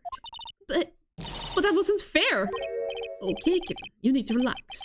Then you need to remember the other kitten's testimony. Killer broke into the trunk of the stolen car and hid the body in there. So tell me, how did she know that? How did she know that he broke into the trunk? Well, Miss Foster, until you can explain how you knew that, you're going to have a lot of very suspicious people on this side of the courtroom. Well, witness? Well, I'm certain that he broke into the trunk. Because there were marks left on the trunk lid. I'm certain there were scratch marks when he broke into it. What? Let me see that photo. It's true. These certainly look like scratch marks around the keyhole. It's obvious that this trunk has been broken open. Well, Miss Faye, are you satisfied? The judge is on her side. I can't make any mistakes here. What you just said, is there a contradiction somewhere? It doesn't work. Melissa Foster, it looks like you finally betrayed yourself. What? You said you were in the field taking photos of wildflowers, but even so, you knew about the scratches. The question is when? When did you get a chance to see those scratches? Finally. I finally got her. Ha. I'm getting pretty tired of waiting over here. Then perhaps it would be faster if Miss Faye explained herself. Your Honor, there's only one possible explanation. The reason the witness had seen the scratches was... she put the corpse in herself. There's only one way that the witness had a chance to see those scratches. Yes, what is it? Naturally, when she opened the trunk and stuffed the corpse in herself. The person who really hid the body in the trunk of that car was... Melissa Foster! It was you that did it, wasn't it? That's ridiculous! I could never... It was the man in the prison garb. He's the one that... I don't think so, Miss Foster. If Mr. Falls had been the one that put the corpse in the trunk, he would have simply used the car key. There was no need to break it open. He stole the car! He stole it from a young couple that had been waiting at the red light, which means that the key would have still been in the ignition. Oh, I see. Thank you for telling us about the scratches, Miss Foster. Without that, we never would have uncovered the truth. That it couldn't have been Mr. Falls that put the body in the trunk. No! Preposterous to even suggest that the witness put the body in there. If that were true, then how do you explain the photo that she took? The corpse could only have been put in the trunk when the incident occurred. And we already know that at the time she was taking photographs. The camera had a timer. Now she chance Mia. Finish this thing. On the contrary, I'm not so certain about that anymore, Mr. Edgeworth. There's no need to think too deeply about it. What I'm saying is the shutter for this may not have been pushed by Mr. Foster herself. The camera has a timer. Let's take another look at this camera and see what features it has, shall we? It has a timer built into it, even a mini tripod. Why? It's almost as if she had brought this camera just to take this picture. What are you trying to say then, Miss Faye? That when the crime occurred, Miss Foster wasn't in the field as she claimed? Well, if she really did use the cameras all the timer, then the answer is yes, she was somewhere else. Exactly, she was not in the field. Would the defense please explain further? Listen, this is a crucial point. Where was Miss Foster when this incident occurred? In answering that question, we'll also make clear Miss Foster's true identity. Well then, please answer this question.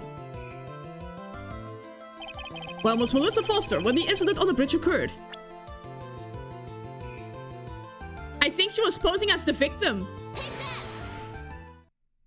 Naturally, the witness was right here. But that's where the victim Miss Hawthorne was standing! I was right! I gotta take a quick sip.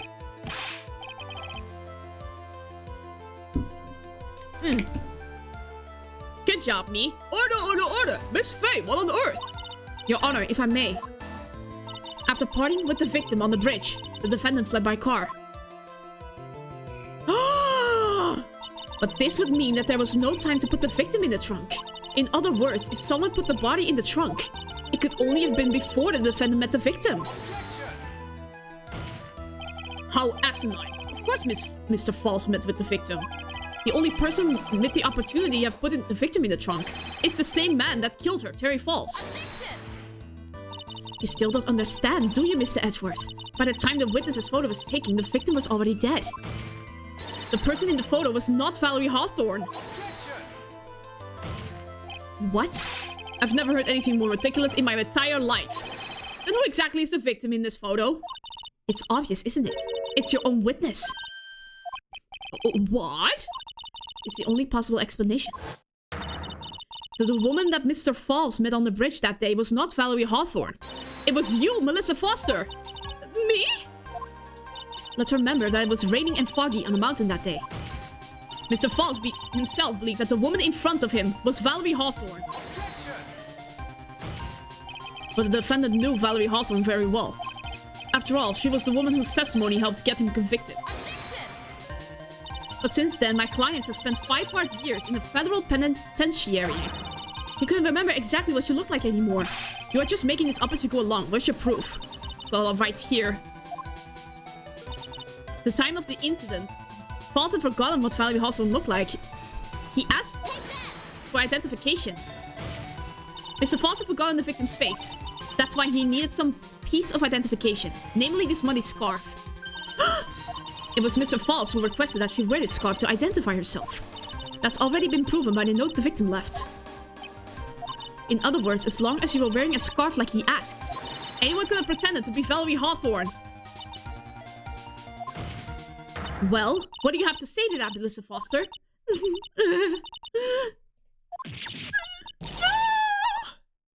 Oh!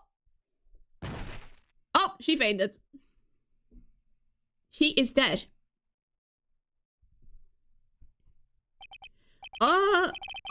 Where's Miss Foster?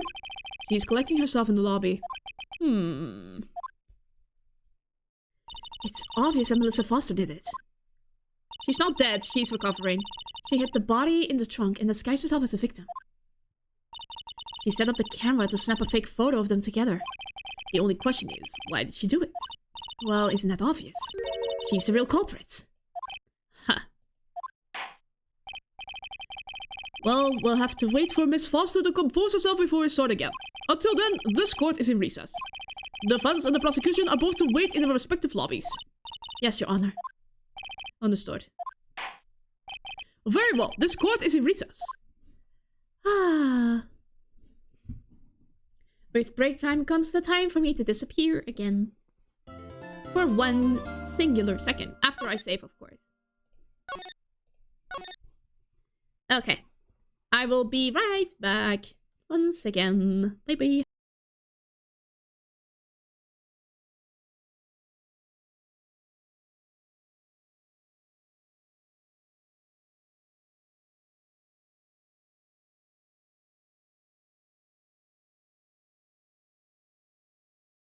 Test, test, 1, 2, 3, and I shall appear again before thee. Hi. Shall take a sip. I should have gotten this when I disappeared.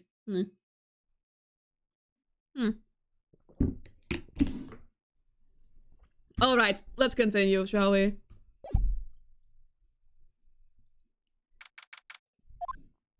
Mr. Falls, I'm sorry. I'm sorry.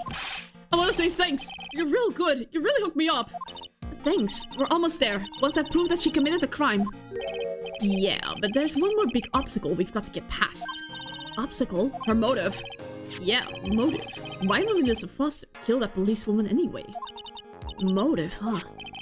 Anyway, we still badly need of information. Information, right.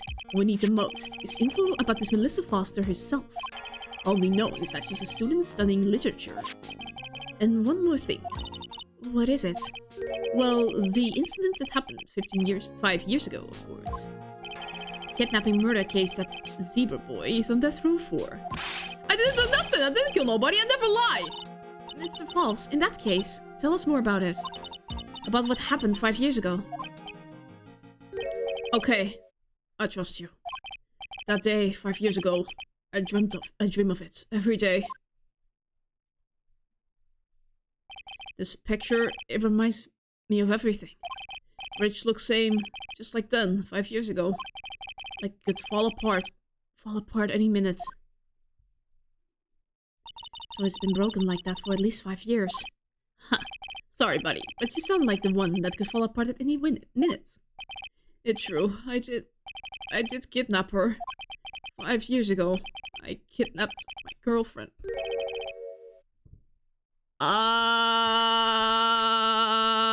No. We didn't learn anything from last game then. Your girlfriend, huh? Hey, hold on there. Did you say Hawthorne? Hi, Unknown Ranger. How are you doing? Hope you're doing well. The victim's last name. Do we learn anything? No, we learn nothing in this world. Dahlia Hawthorne, Valerie's little sister. Ah, they were related. What? Are you serious? The girl, let her go.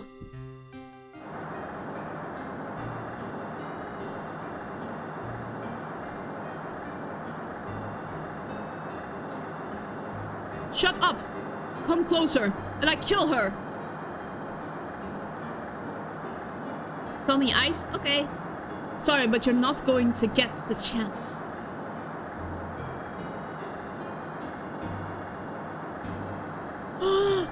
He even had a knife!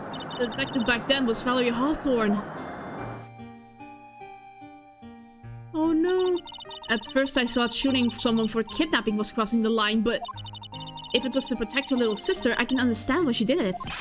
Wrong. No protect sister. Valerie betrayed me. Betray us. What do you mean she betrayed you? Everything. All lies. All make-believe. Kidnapping too. A make-believe kidnapping? Dahlia, my girlfriend, my love, my teen... Don't! Did he actually say my teen angel? He's seen one too many soap operas. He... Can we just throw him back in jail? I do anything she says. Anything Dahlia says. Anything Dahlia says. Hold on a minute. What you're saying is that the kidnapping 5 years ago was planned by... Yeah, me and Dahlia. And Valerie, too. Valerie was in on it? Dahlia's family rich. Jewelry business. We get 1 jewel. That's what we thought. Me and Dahlia wrote kidnap note. We sent to her dad. Asked for $2 million diamonds. Tell him to make exchange on Dusky Bridge. We tell him Valerie make transfer because she knew detective. Having a police detective in your pocket is a useful thing, alright? In the end, you were planning on splitting the 2 million 3 ways, huh? Yeah, but that woman...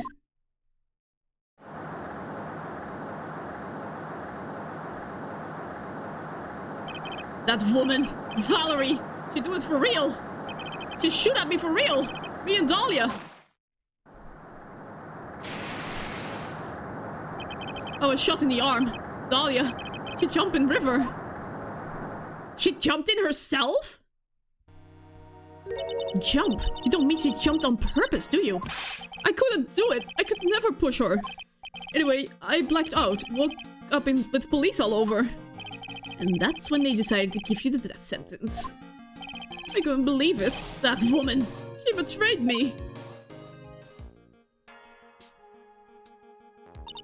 That man, Terry Falls.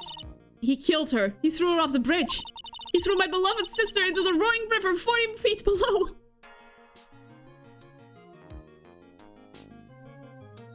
These 5 years, all I wonder is, why? Why? Why? Why? Why did she lie? That's all I want to know. So that's why you called her. You wanted to hear the truth from Valerie yourself. Yes, but I forget what she looked like, so I tell her to wear a scarf. I don't want to hurt her. Just ask why. Why? Why did you lie? Why did you betray me? I just want to hear answer come from her mouth. That's all. So that's why you made a crazy escape like that. Just one thing, Zebra boy.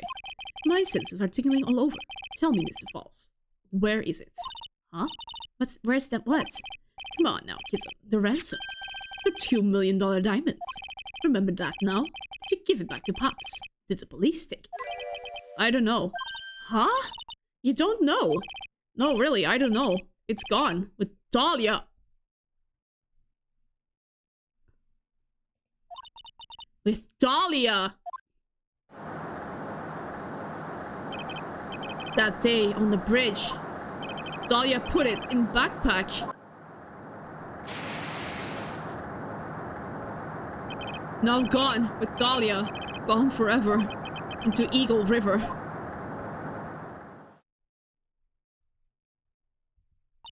It disappeared with Dahlia, huh? Wait a minute. You could come back in now. We're about ready to go. Mr. Falls, just one more question. When you said with Dahlia, do you mean the diamond is still missing? Along with the body of Dahlia Hawthorne? Never found her. My sweet Dahlia. We never found her. Swallowed by river. Gone. Dahlia, my... Stop calling her that! How old was she anyway? Just 14. 14! I guess we were rubbing cradles before oh my gosh! She plans a fake kidnapping and disappears into the river for the rock worth 2 mil. Man, oh man, angels these days. Falls takes the fall and gets a one-way ticket to death row. Is Dahlia Hawthorne an angel, or is she really a... It's time, kitten. It looks like we have a few more aces up our sleeve now. You bet. The training wheels come off now, Mia. You've got to strike while the iron is hot. That's one of my rules. Remember it. I will. Round 2! Mia was the savage for the world, man. Yeah. The disses are amazing with her. Mia is awesome indeed. Makes sense why she got the axe in the first. Yeah, she was too powerful to be left alive, I guess. Now then, let's continue with the trial of Mr. Terry Falls. Witness, are you feeling better? Yes, Your Honor. I'll try my best. You're a brave young lady. Not this again. I can understand the defense lawyer wanting to get her client off the hook. However, to try to pin a crime on an innocent student is...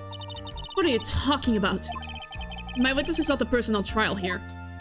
She's an innocent bystander who witnessed a violent crime. That's all. What possible reason would a girl like this have for murdering a policewoman? It's certainly hard to imagine this woman as a murderer. A motive, huh? I figured that's what I had to establish next. Well, Miss Faye, do you have any evidence of a motive? Yes, of course.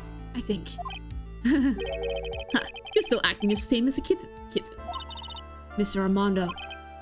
Listen, a lawyer is someone who smiles, no matter how bad it gets.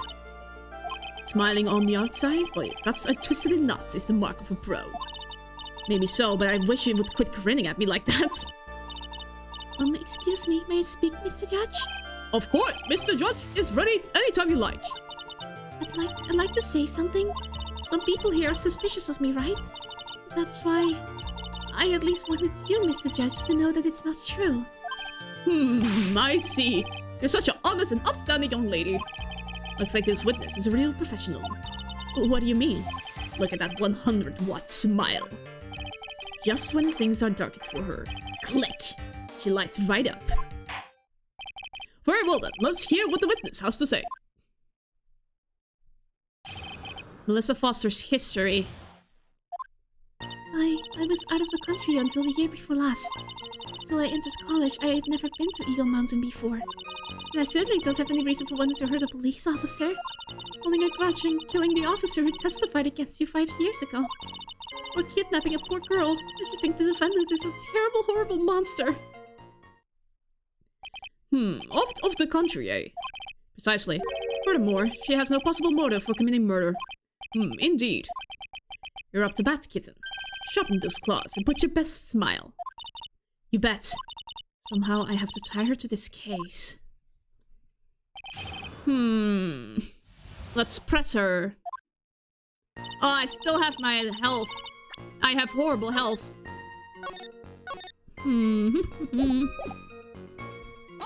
You have records of that, miss. So what country were you living in then? We were all living abroad, but after my parents were killed. It was a brutal civil war. She had to try to make her way back home alone. I lost everything. I didn't have any personal identification. What kind of sob story is this? What do I do? Should I press her for details? Yes. Witness, answer my question. I'll even repeat it for you. What country were you in? Your Honor, this line of questioning is childish. What country she was in, and how many languages she may speak are irrelevant here. What we're here to evaluate is whether this witness has any connection to this case. I lived abroad ever since I was a little girl. That's why I could never have known Mr. Falls or Detective Hawthorne. Yes, I think we've established that point. Yes, indeed. Well then, shall we add what you just stated to the official testimony? Yes, please, Mr. Judge.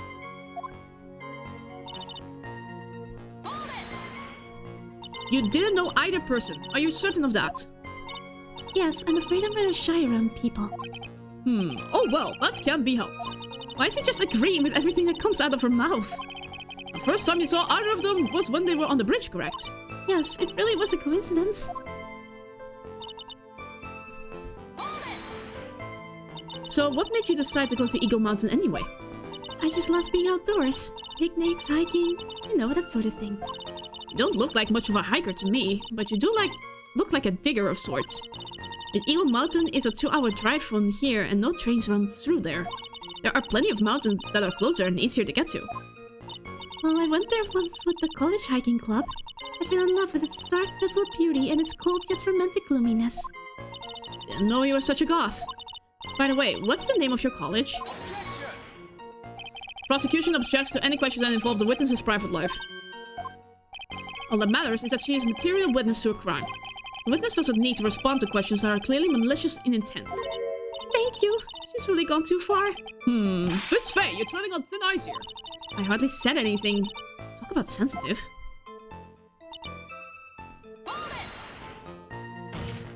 Perhaps, but your behavior that day was very suspicious. Not only have you contradicted yourself here in court, but you know things you shouldn't. For example, the scratches on the trunk of the car. Well, that's... Unfortunately, Miss Faye, your last statement proves nothing. Oh, really? And why is that? The witness came to the police station once to identify the suspect. It's entirely possible that at that time, an officer showed her this photo. That seems like a rather serious mistake. That's the oldest trick in the prosecutor's book. That's not fair. That wicked inmate, I'll never be able to forgive that horrible day. A grudge? Well, the policewoman's testimony was crucial, wasn't it? Crucial in getting the defendant sentences to death. Yes, and that's precisely why he harbored such deep anger against her. So much anger that he forgot his own guilt. My client has always maintained that he's innocent of those charges. He seems rather forgetful. Your client, I mean. Not only did he forget about what he did, but he forgot the poor policewoman as well. What do you mean by that? Your client. He forgot what the detective looked like, right? It's too bad for her that he didn't forget about her testimony as well. Well, she's right about that. Mr. Foss is kind of forgetful. You said he forget what the detective looked like. What do you mean by that? Well, he couldn't tell who she was with that kind of identification, right? Quite right. That's why the victim was wearing a scarf as identification. Why, if I had been wearing a white scarf that day, then he probably would have tried to kill me. That's true. He's clearly a bitter man. This is bad. Mrs. Fall's reputation is getting worse and worse. I have it added to the testimony anyway. Your Honor, what the witness just said right now was tremendously important. I'd like it to add it to the official testimony. Prosecution has no objection. After all, the defendant is a killer, and a mentally unbalanced one at that. Testimony only helps to further prove that point. No, that's not what I... Witness, if you would. My pleasure, Mr. Judge. What did you mean by lucky? Well, it's February now. Everyone's wearing scarves. If I'd accidentally worn a white scarf like he said... Then you yourself might have been killed. That would have been a terrible loss for this world. Looks like you pressed too hard this time, kitten. Mr. Armando, keep looking around you, and you're going to lose sight of the finish line. Justice is blind, but she's not deaf. Sometimes you have to know when not to talk. Okay. The scarf was blue. Yes! It was that or the note. Witness, I want you to look at this photo you took. It's hard to see in the photo, but look at the scarf the victim wore as identification. Ah, you are talking about the scarf right here, eh? Yes, that's it. The scarf the policewoman was wearing.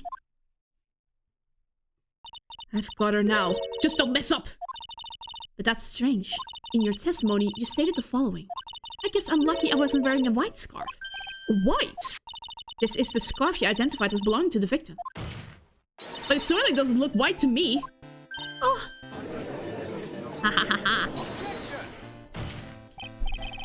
Well, it was foggy that day, and it was raining as well. It's not surprising that she mistook it for white. Sorry, but not this time. The witness just confirmed that this was the victim's scarf. Yes, but what's the significance? It's true that the scarf doesn't look white, but there's only one explanation for this mix-up. The reason why the witness thought the scarf was white is... she must have known about the note! Witness, have you ever seen this note? Note? No, never. It's top secret evidence. There's no reason that you would have. I wonder about that. What do you mean? This note shows Mr. Fall's instructions to the victim regarding the meeting. It says, wear a white scarf for identification. White scarf. Witness, you knew what this note said. And it's because you knew that you slipped up and mistakenly said, white scarf. Well, Miss Foster? No! Yes. Yep, yep, yep. Order, order, order! Mr. Edgeworth, I'm waiting for an explanation. I'm quite sure this note wasn't leaked to the public. And yet, this witness knew exactly what the note said. At the time of the number of people that knew were quite limited. Cherry Falls is one. The person who wrote the note, Valerie Hawthorne, is another. And finally, one more person. Did you say one more person? That's right, a person that no one would have expected. Have you figured it out, kitten? Yup. Third person that knew the contents of the note was... Dahlia Hawthorne. And that person is Dahlia Hawthorne. Dahlia Hawthorne? I've never heard that name before. Look at the victim's note. This is what it says. Talk to Dahlia. Tell her this time. That is a name right there. Discord. What's this? So who is this person? This Dahlia Hawthorne. Miss Faye must be desperate if she's trying to bring the dead back to life. Yeah. I don't agree with the nickname either, but... Nah. The dead? Dahlia Hawthorne was the victim's deceased younger sister. She was killed in a crime 5 years ago. Killed in a crime? You don't mean... Yes, she was kidnapped and killed by Terry Falls.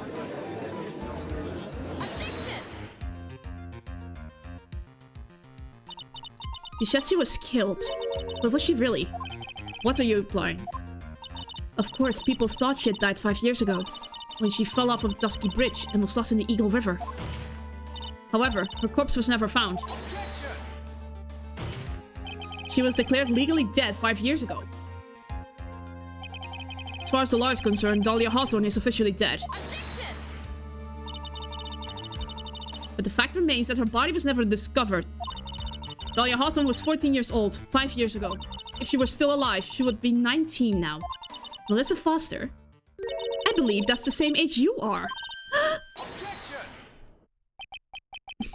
Even if you couldn't, Miss Faye, you're not saying... I am. That's precisely what I'm saying. This witness before us is the girl that was kidnapped and killed 5 years ago. This girl is in fact Miss Dahlia Hawthorne. What? Nice work. That was like tossing a grenade into a 3-alarm fire. Well, as you can tell, nuisance. You're nothing but a hit-and-run arsonist. I understand. If I can expose the true nature, I can turn this whole case on its head. Now's my chance to make Mr. Edgeworth worm. What? Just who are you anyway? I didn't think it'd come to this. That's enough. You don't have to say any more, witness. Yes, I understand. What? Mr. Edgeworth, explain yourself. Your Honor, I have an admission to make. I honestly never thought the defense would pursue the matter this far. You don't mean... Did you seriously know about this, Edgeworth?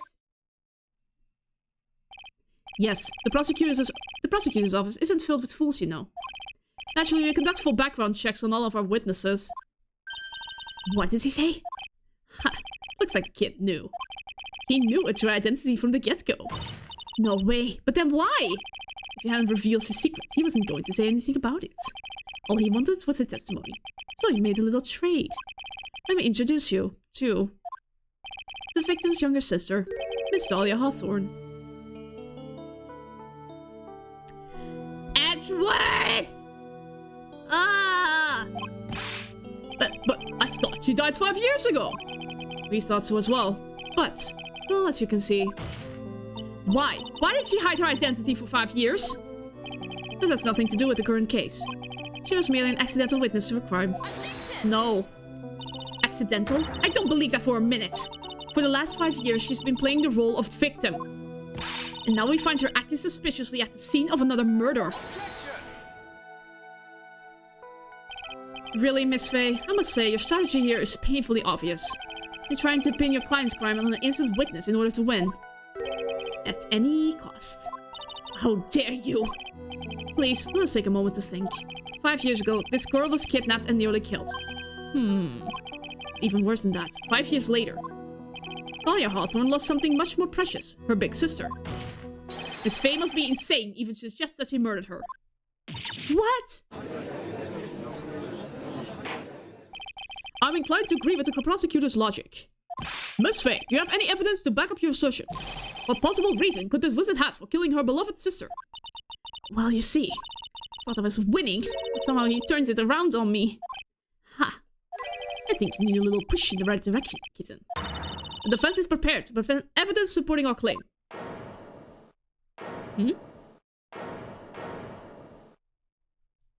That wasn't me! It was this guy! This crazy coffee addict! I think we've heard enough empty threats from you, old man. Ha! What makes you think you're empty boy?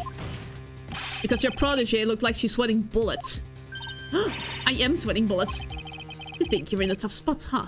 Of course, aren't I? No. You've just arrived at the moment of truth, that's all. Whether you win or lose. That's up to you. Up to me. The rations of youth. How charming. Says the 20-year-old. It's coming from someone younger than me.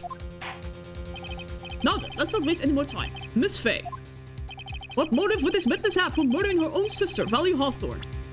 This diamond. Yes! No? What is this? Is this the defense's idea of a joke? If so, I certainly don't get the punchline. Well, Miss Faye. Oh, that was... the rations of youth. No! Oh, no, no, no, no, no, no, no, no!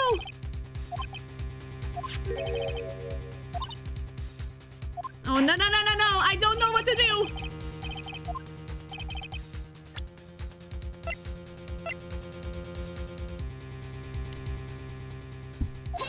She was about to reveal the truth, right? The story starts after Terry Falls escaped.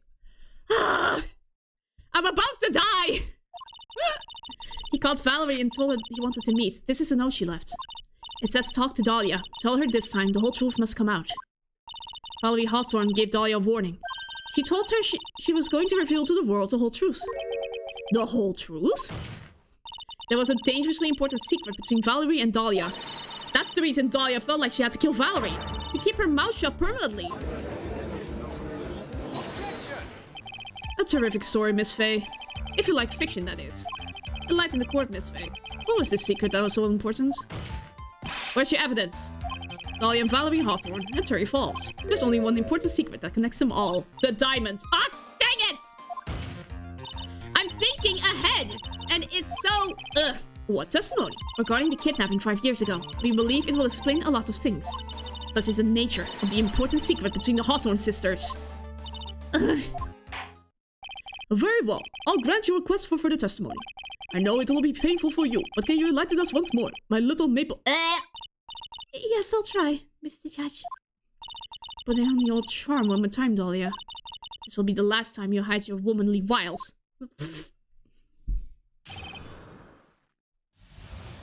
5 years ago. 5 years ago, I was kidnapped by Mr. Falls. The ransom price was a raw diamond. My sister, Valerie, brought it to the bridge. My little bland. As she made this exchange, she shot Mr. Falls in the arm. That's when Mr. Falls tried to kill me by shoving me off the bridge from behind. I survived, but I was afraid I might be kidnapped again for my family's money. So I decided to change my identity and start a new life. The kidnapping left her emotionally scarred. With her sister's help, she left the Hawthorne family and started all over again. If we were to believe after all that she murdered her sister, preposterous. Thank you, Mr. Edgeworth. Miss Faye. Yes, Your Honor. As you've heard, the witness is still traumatized from the kidnapping. I'll ask you again to be extremely gentle in your cross-examination. Mr. Edgeworth got to jump on me again. Ha! If we're not allowed to fight, then let's twist some arms. Listen up. We still got that info. That ain't up our sleeve. What info? Come on, kitten. Don't say you've forgotten already. The fact that the kidnapping 5 years ago was staged. That's right, it was a fake kidnapping. Terry Falls told us that in the lobby.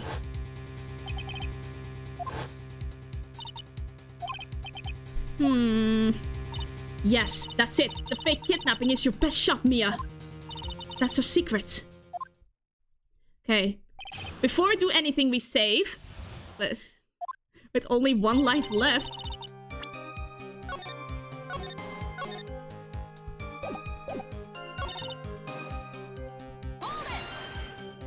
I heard the diamond is valued in the neighborhood of $2 million. $2 million? It was still uncut, so it was about the size of a pint of milk. A $2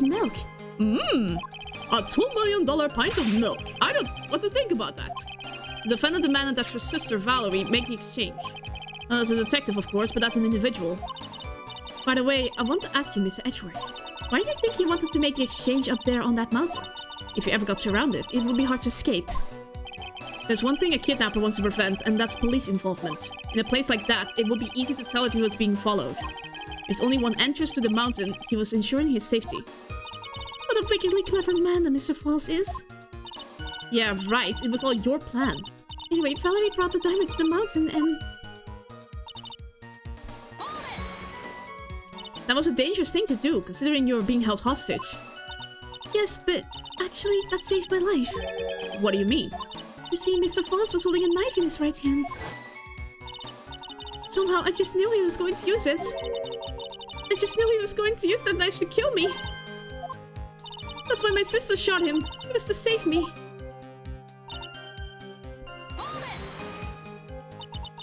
I'd like to hear more about what happened right at that moment. Well, Mr. Falls was shot right in the right arm, so he let go of me. I was dazed. I turned to try to run away, but Mr. Falls turned to grab me as well.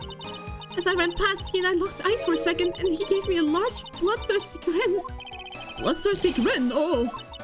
And in the next instant...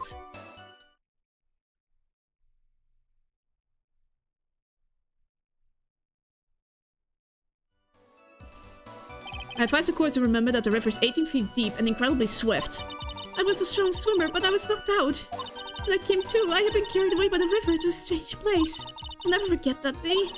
Crumbling bridge, nowhere to run. And just one little shove from behind. That was it. Before my sister could catch me, I fell into the river.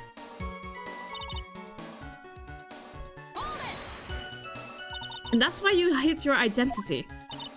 Yes, I only told my sister. Valerie Hawthorne, eh? Yes, she's the only one who knew about me. Meanwhile, legally, this witness has been deceased for 5 years. I didn't ever want something like that to happen to me again. And that new identity was Melissa Foster, right? Yes, my sister helped me get the official paperwork to take care of. That makes sense. Without an insider's help, doing all the paperwork would have been impossible. She's the only person left in the world I could count on. You think that I killed her? There's no way I could. There's a moment of truth for this witness too. Once the truth about the stage kidnapping comes out, everyone in the court will know how much of a Jezebel she really is. That to prevent the kidnapping was a hoax.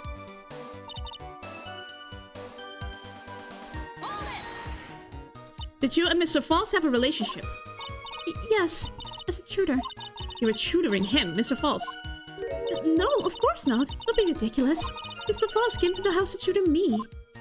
That makes sense. 5 years ago, she was only 14.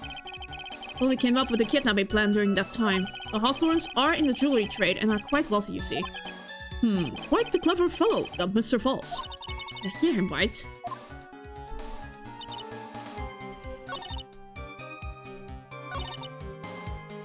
I need to save.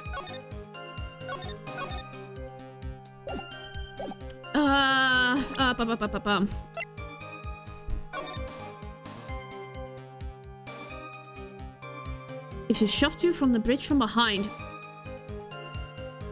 But depending on the direction, if she was over at the edge, wasn't there a risk that you could fall on the rocks? Yes! Oh my gosh! Sorry. I am this close to be going to jail. I'm sorry. You say that Mr. Falls pushed you into the Eagle River. However, that's hard to believe. But it's true. I felt a push on my back. I'm certain of it. It was Mr. Falls. I'm sorry. I guess I wasn't clear enough. I shouldn't have said that's hard to believe. I should have said that's impossible. I'm not going to jail, Navzi. I'm not, okay? Impossible? I asked that the court recall the condition of Dusky Bridge, now and 5 years ago. The bridge hasn't changed one bit in these last 5 years. If someone had pushed you from behind, as you have claimed. Yes, exactly! You would have fallen into the rocks, instead of being carried away by the river. You would have been smashed by the bedrock below. A most certain death. You understand now, Dahlia Hawthorne. The very notion that my client pushed you from behind is impossible.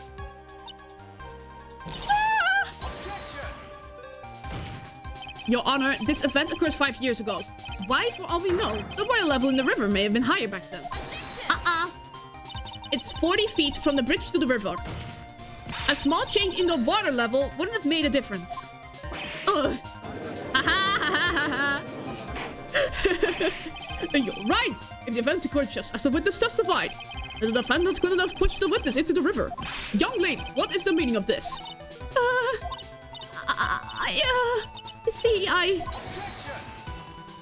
Just a moment, Your Honor.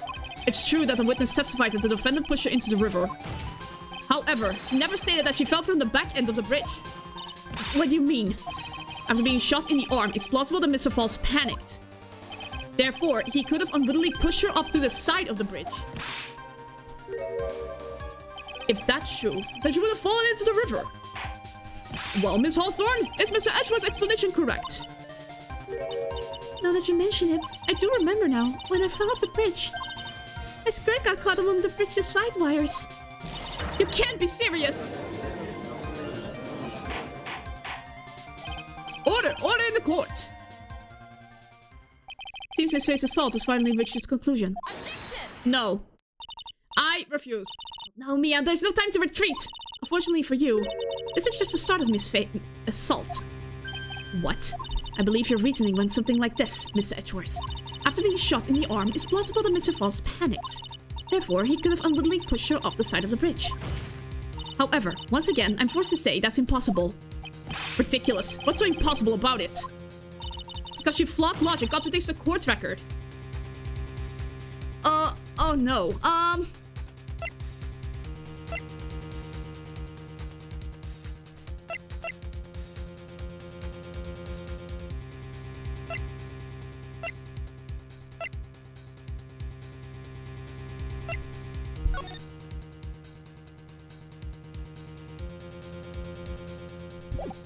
What?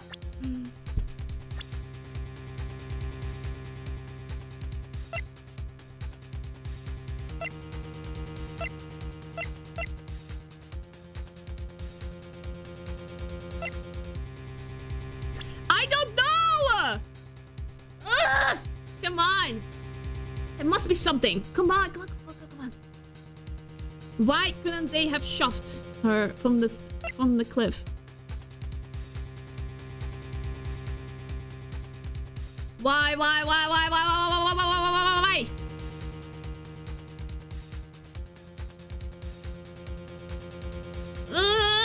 Can I save here? I can't save! Come on!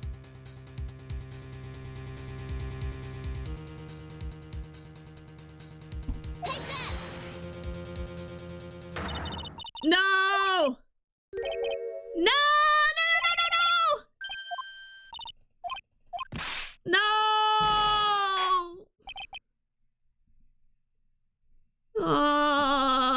The question you should be asking is why not? Ugh. Well, I'm guilty. No!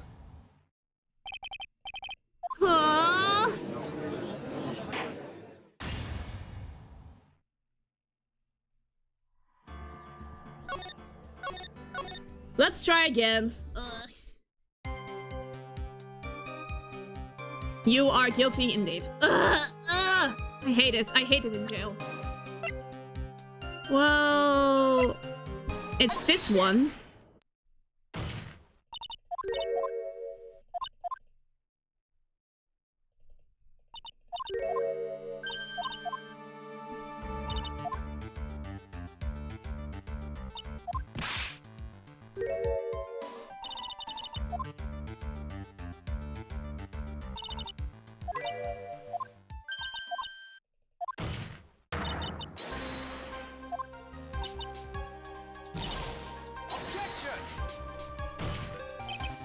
I'm gonna save here so that I won't have to do the contradiction anymore.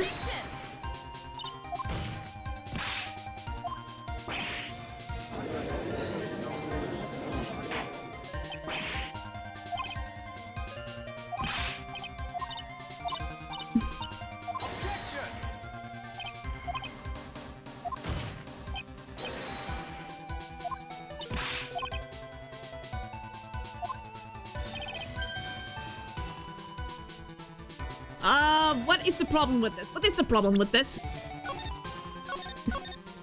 If someone can give me a tip, I would love to, but...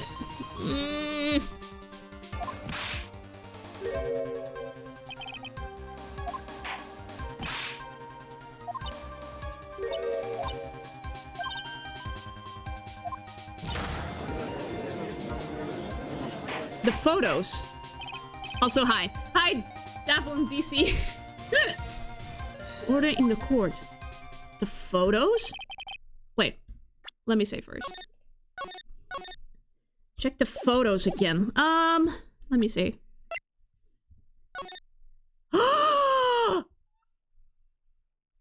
I am dumb. I am the dumbest person alive. Oh my god. Thank you for the tip. Addiction. Now Mia.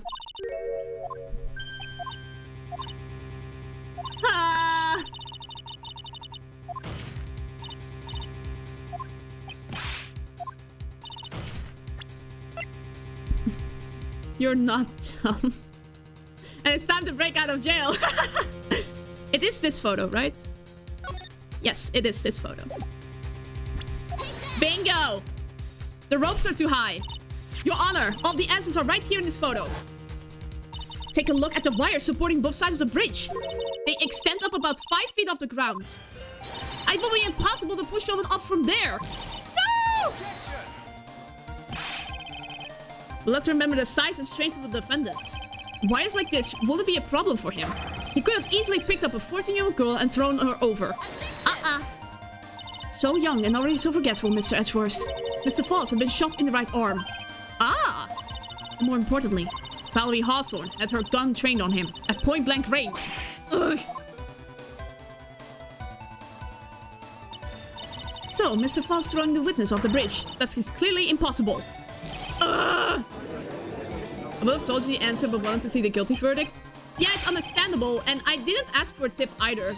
I don't allow backseating unless I specifically asked for it, so I'm actually kind of glad you didn't. Order, order! What is the meaning of this? Dahlia Hawthorne, you jumped into the Eagle River intentionally. What is this? Indeed, what do you mean by such a ridiculous remark? Yes, it's ridiculous! My sister was there to help me! She had her gun and handcuffs! She could have saved me! Jumping into the raging river like that would have been suicide! Perhaps, but still, that's exactly what you did. You were probably confident that you could handle the swift current. But even more so, the witness has a much more compelling reason for jumping into the river. Oh, then what was it? What was so important that you want to jump into the river? The witness is still alive. This fact alone explains everything. This is why she risked her life. The diamond. 5 years ago, something else disappeared along with Dahlia that day. The item that Valerie brought up to the mountain with her. The $2 million diamonds. No! It can't be. Yes, Dahlia had it all planned from the beginning. The $2 million. She was going to keep it all for herself. She forced Mr. Falls to help her fake the kidnapping.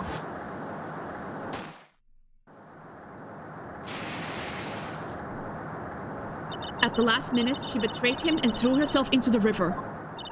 With the ransom tucked away safely in her backpack. Why, that's simply ridiculous! Order, order, order! Your Honor, 5 years ago, the witness was only 14 years old. Do you really think a 14-year-old is capable of such a demonic plan? This woman is a... Whoa, Mia, slow your guns! And there was one more person who helped make a demon out of her. Her sister, Valerie Hawthorne. You mean the victim was involved in the kidnapping plot as well? But she was a detective then. You say she participated in her sister's kidnapping. Precisely. I'm sure that it weighed heavily on her conscience for the past 5 years. That is the sole reason behind the victim's murder. What do you mean by that? On the day of the murder, after receiving the phone calls from Mr. Falls, Valerie called her sister Dahlia. She then told her what she was planning to do. planning to do. She was going to tell the whole truth, as she wrote in her notes. That is what was sealed Valerie Hawthorne's fate. That is when you hatched your demonic plan to kill 2 birds with 1 stone. The plan would ensure neither of your accomplices to the kidnapping would talk. And that is why you killed your sister, Valerie Hawthorne.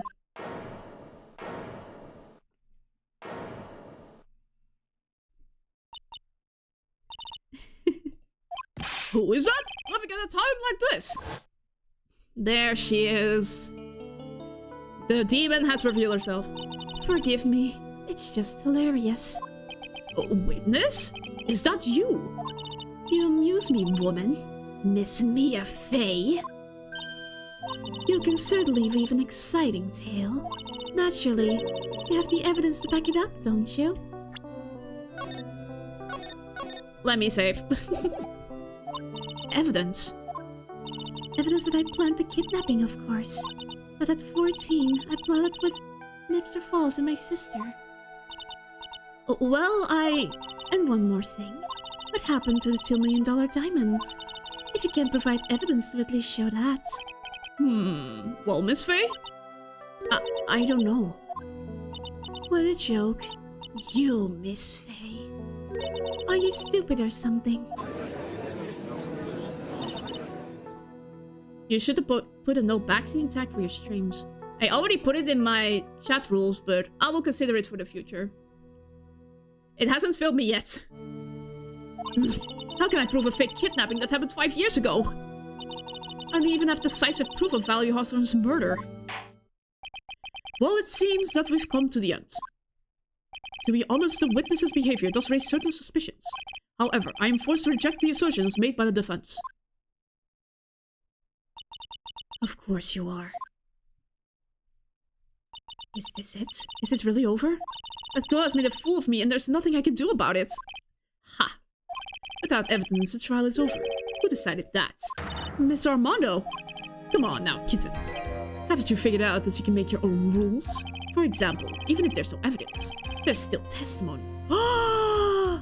There's someone else related that we can question. A testimony.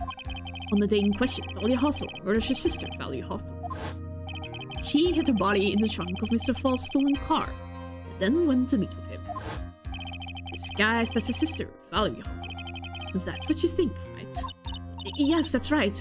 In that case, there's only one answer, right? There's only one person left who can testify about Valerie Hawthorne's murder. Since there's no proof, there's only one thing left to do. Who is the one person? Your Honor, the defense wishes to call a new witness. A new witness? Yes, we would like to hear the testimony of Terry Falls. The defendant? There's only one person that can shed any further light into this situation. Only one person that knows what Dahlia's role in the kidnapping was. And only one person that can say whether the person in the photo is Valerie Hawthorne. Or whether it was in fact her younger sister Dahlia, disguised as her. There's only one person who can solve this riddle once and for all. And that person is Terry Falls.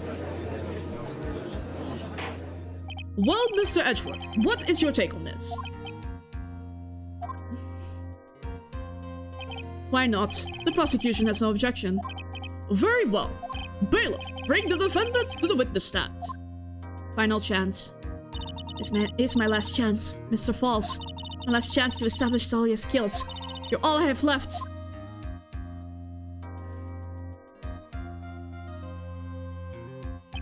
Defendant, you've heard everything that's been said up to this point, yes? I don't believe it. No way. Dahlia died 5 years ago. Valerie betrayed me. Mr. Falls, I don't know what she said to you 5 years ago, but one thing is clear. Dahlia is very much alive, and you were used for $2 million.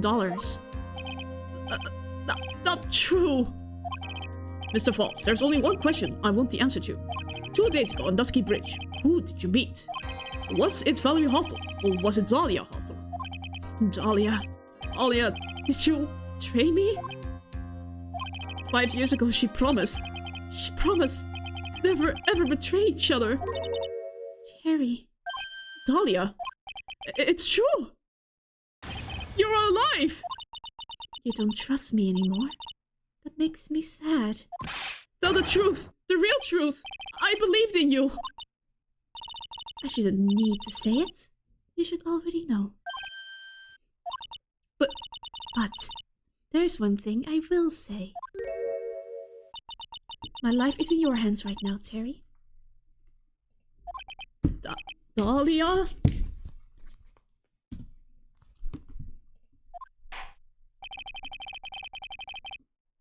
I will allow Mr. Falls to testify once, and once only.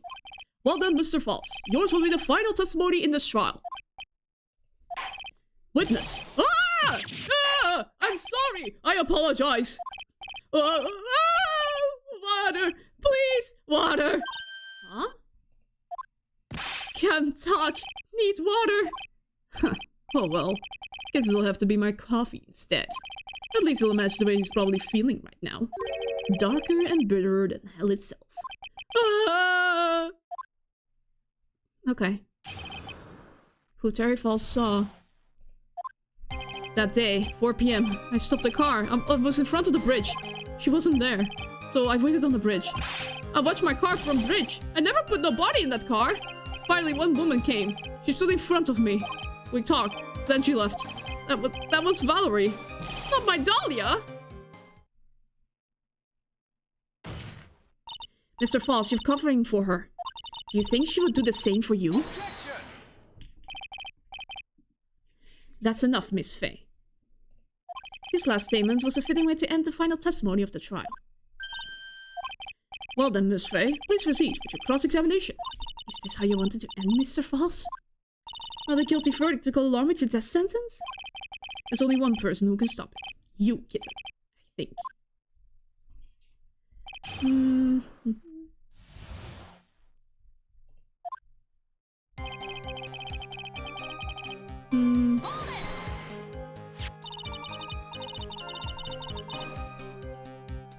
According to the note, the meeting was supposed to take place at 4:30. You certainly arrived early, didn't you? It was raining, after dark too. We waited on the bridge for 30 minutes. Mr. Falls? Eagle Mountain. That spot. Strong memories. What did he just climb up? Could it be he's hiding something here?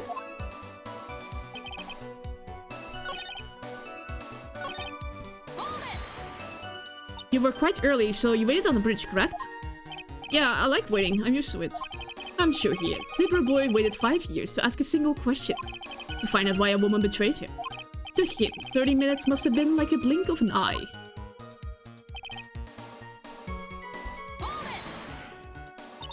You were watching the car. That bridge, other side is broken. Nobody could come from there. So I was watching car. What else were you expecting him to do?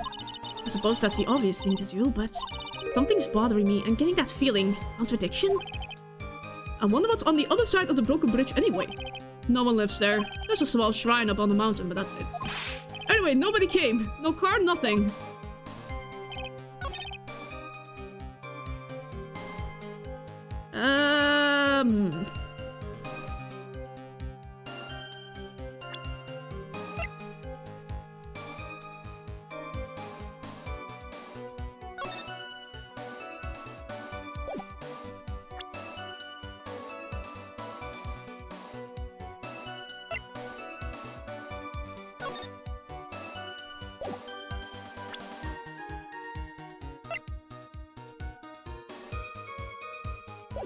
What did he say again?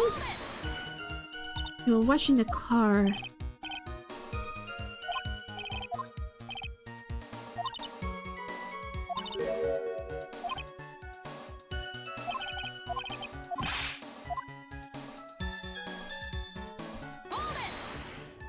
Mr. Falls, think carefully now. Are you certain that it was Valerie Hawthorne? I never lie. It's the truth. It was Valerie. I remembered her face. Wait a minute. If you had remembered her face, then why did you make her wear a scarf as identification? Sorry, I told a little lie. But the woman I met, she was different from the woman standing here now. She was different. It was Valerie.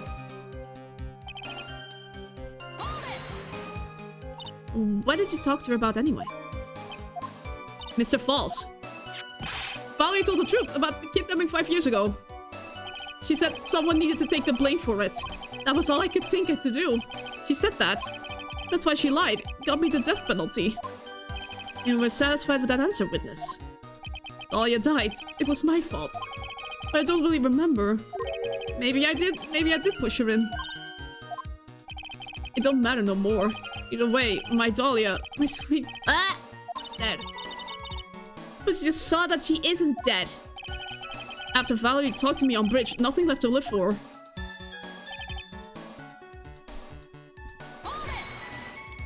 How can you be so sure?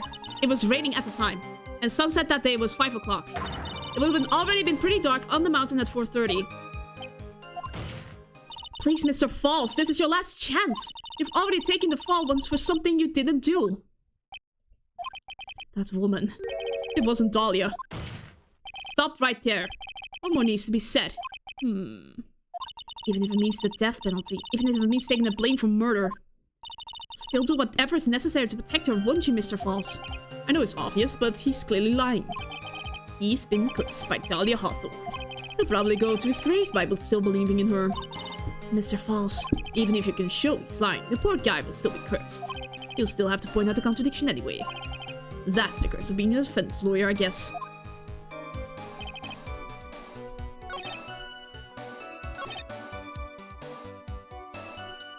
But according to the photo, that's a lie, no? Wait, save. She was already there. Yes! So when you got to the bridge, no one had arrived, huh? So you waited on the bridge. You're sure of that? Yeah, I'm sure. You're sure, huh? Well, then I'm sure too, Mr. False. I'm sure that you're lying. Huh? What? What?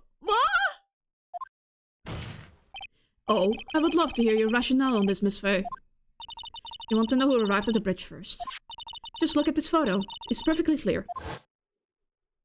Obviously, the person that came first will be the one at the end of the bridge, right? But that's the victim at the end of the bridge. Precisely my point. In other words, Mr. False, you must have arrived at the bridge after she did.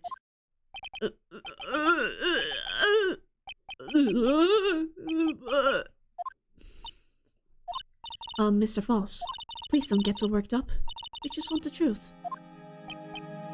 Why is he coughing? I got there around 4 o'clock. It's true.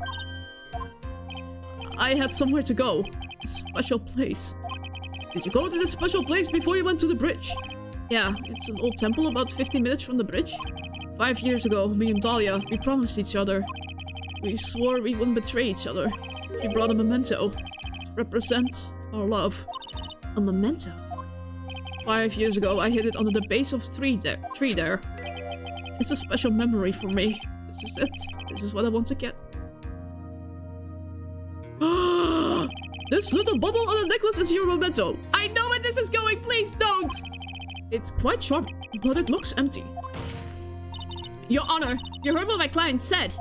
He arrived at the scene at 4 o'clock. But then he left his car unattended and walked away. He was gone for approximately 30 minutes. With that much time, Dahlia Hawthorne could have easily hidden the body in the trunk of his car. No! I know what he's about to do, please. Indeed, there certainly was enough time for it. Still got a chance. Mr. False, there's no mistaking it. I knew it! No! Mr. False?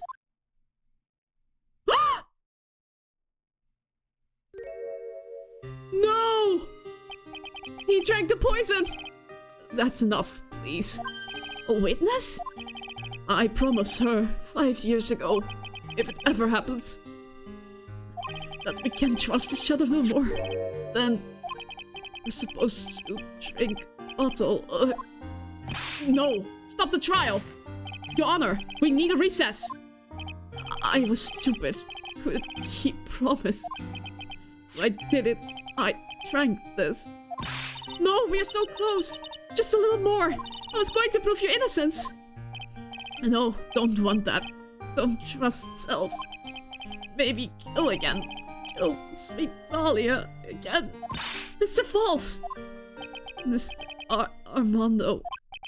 Thanks for the coffee. No! Mr. False!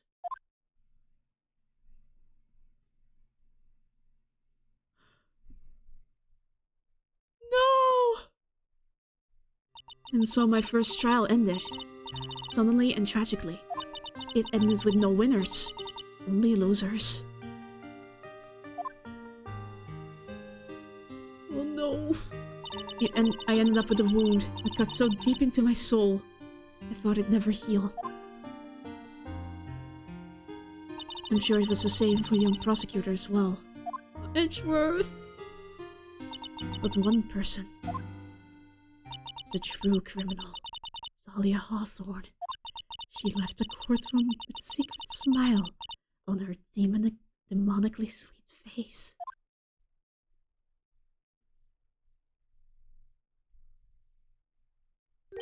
Unforgivable.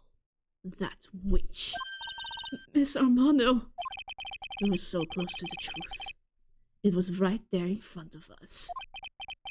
You were just so little too soft, kitten. It's my fault! It's all my fault that Mr. False ended himself! Don't cry, kitten. You're going to make my coffee all salty. I knew it. I knew I wasn't cut out for this. Mia. Don't you get it? You can't cry yet.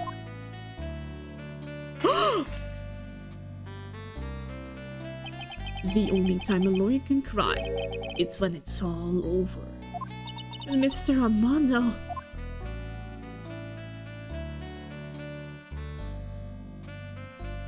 No matter how tough the case, no matter how bitter the memories, they always fade over time.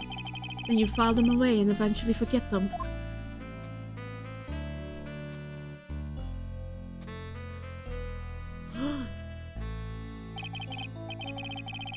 1 year later, in this very courthouse, I myself got wrapped up in that case. Yes. Uh-huh. I remember that.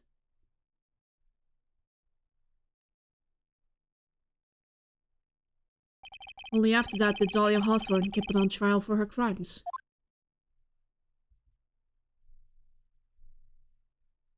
The verdict that was ultimately handed down to her was...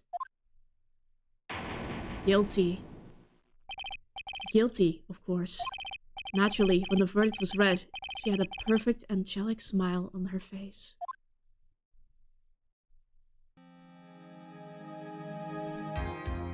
Wait a sec! Wait, what? Why did the jail bars leave? Probably due to the passage of time, I guess. The flashback is over. It was finally all over. At least, that's what I thought at the time. Fortunately, I couldn't have been more wrong. It's been 5 years, and now something has happened that's made me remember all this. Really? Maybe that's why he was in the hospital. Welcome back to non-jail! Yay, I escaped jail! A brand new episode has been edited. Well, it has been over 4 hours. I believe I will stop it for today.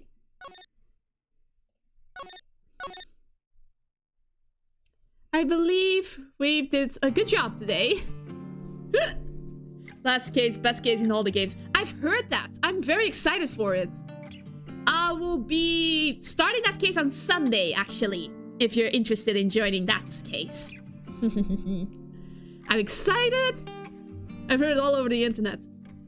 Spoilers, of course, I didn't read them, but I've heard this case been praised to high heaven. Well, man, I managed to escape jail yet again. Oh well. I have nothing to do, so sure. Thank you. Well, yeah, thank you very much for everyone who came by today. There were a lot of people here. I don't know if everyone came by till the end, but that's not usually what happens, but I'm happy so many people came by nonetheless. A new follower even. So, yeah. But I will have to go for now. The guards will catch up if they will... Probably. So, thank you very much for watching, everyone. And we'll see you guys next time. Till Sunday. Bye-bye.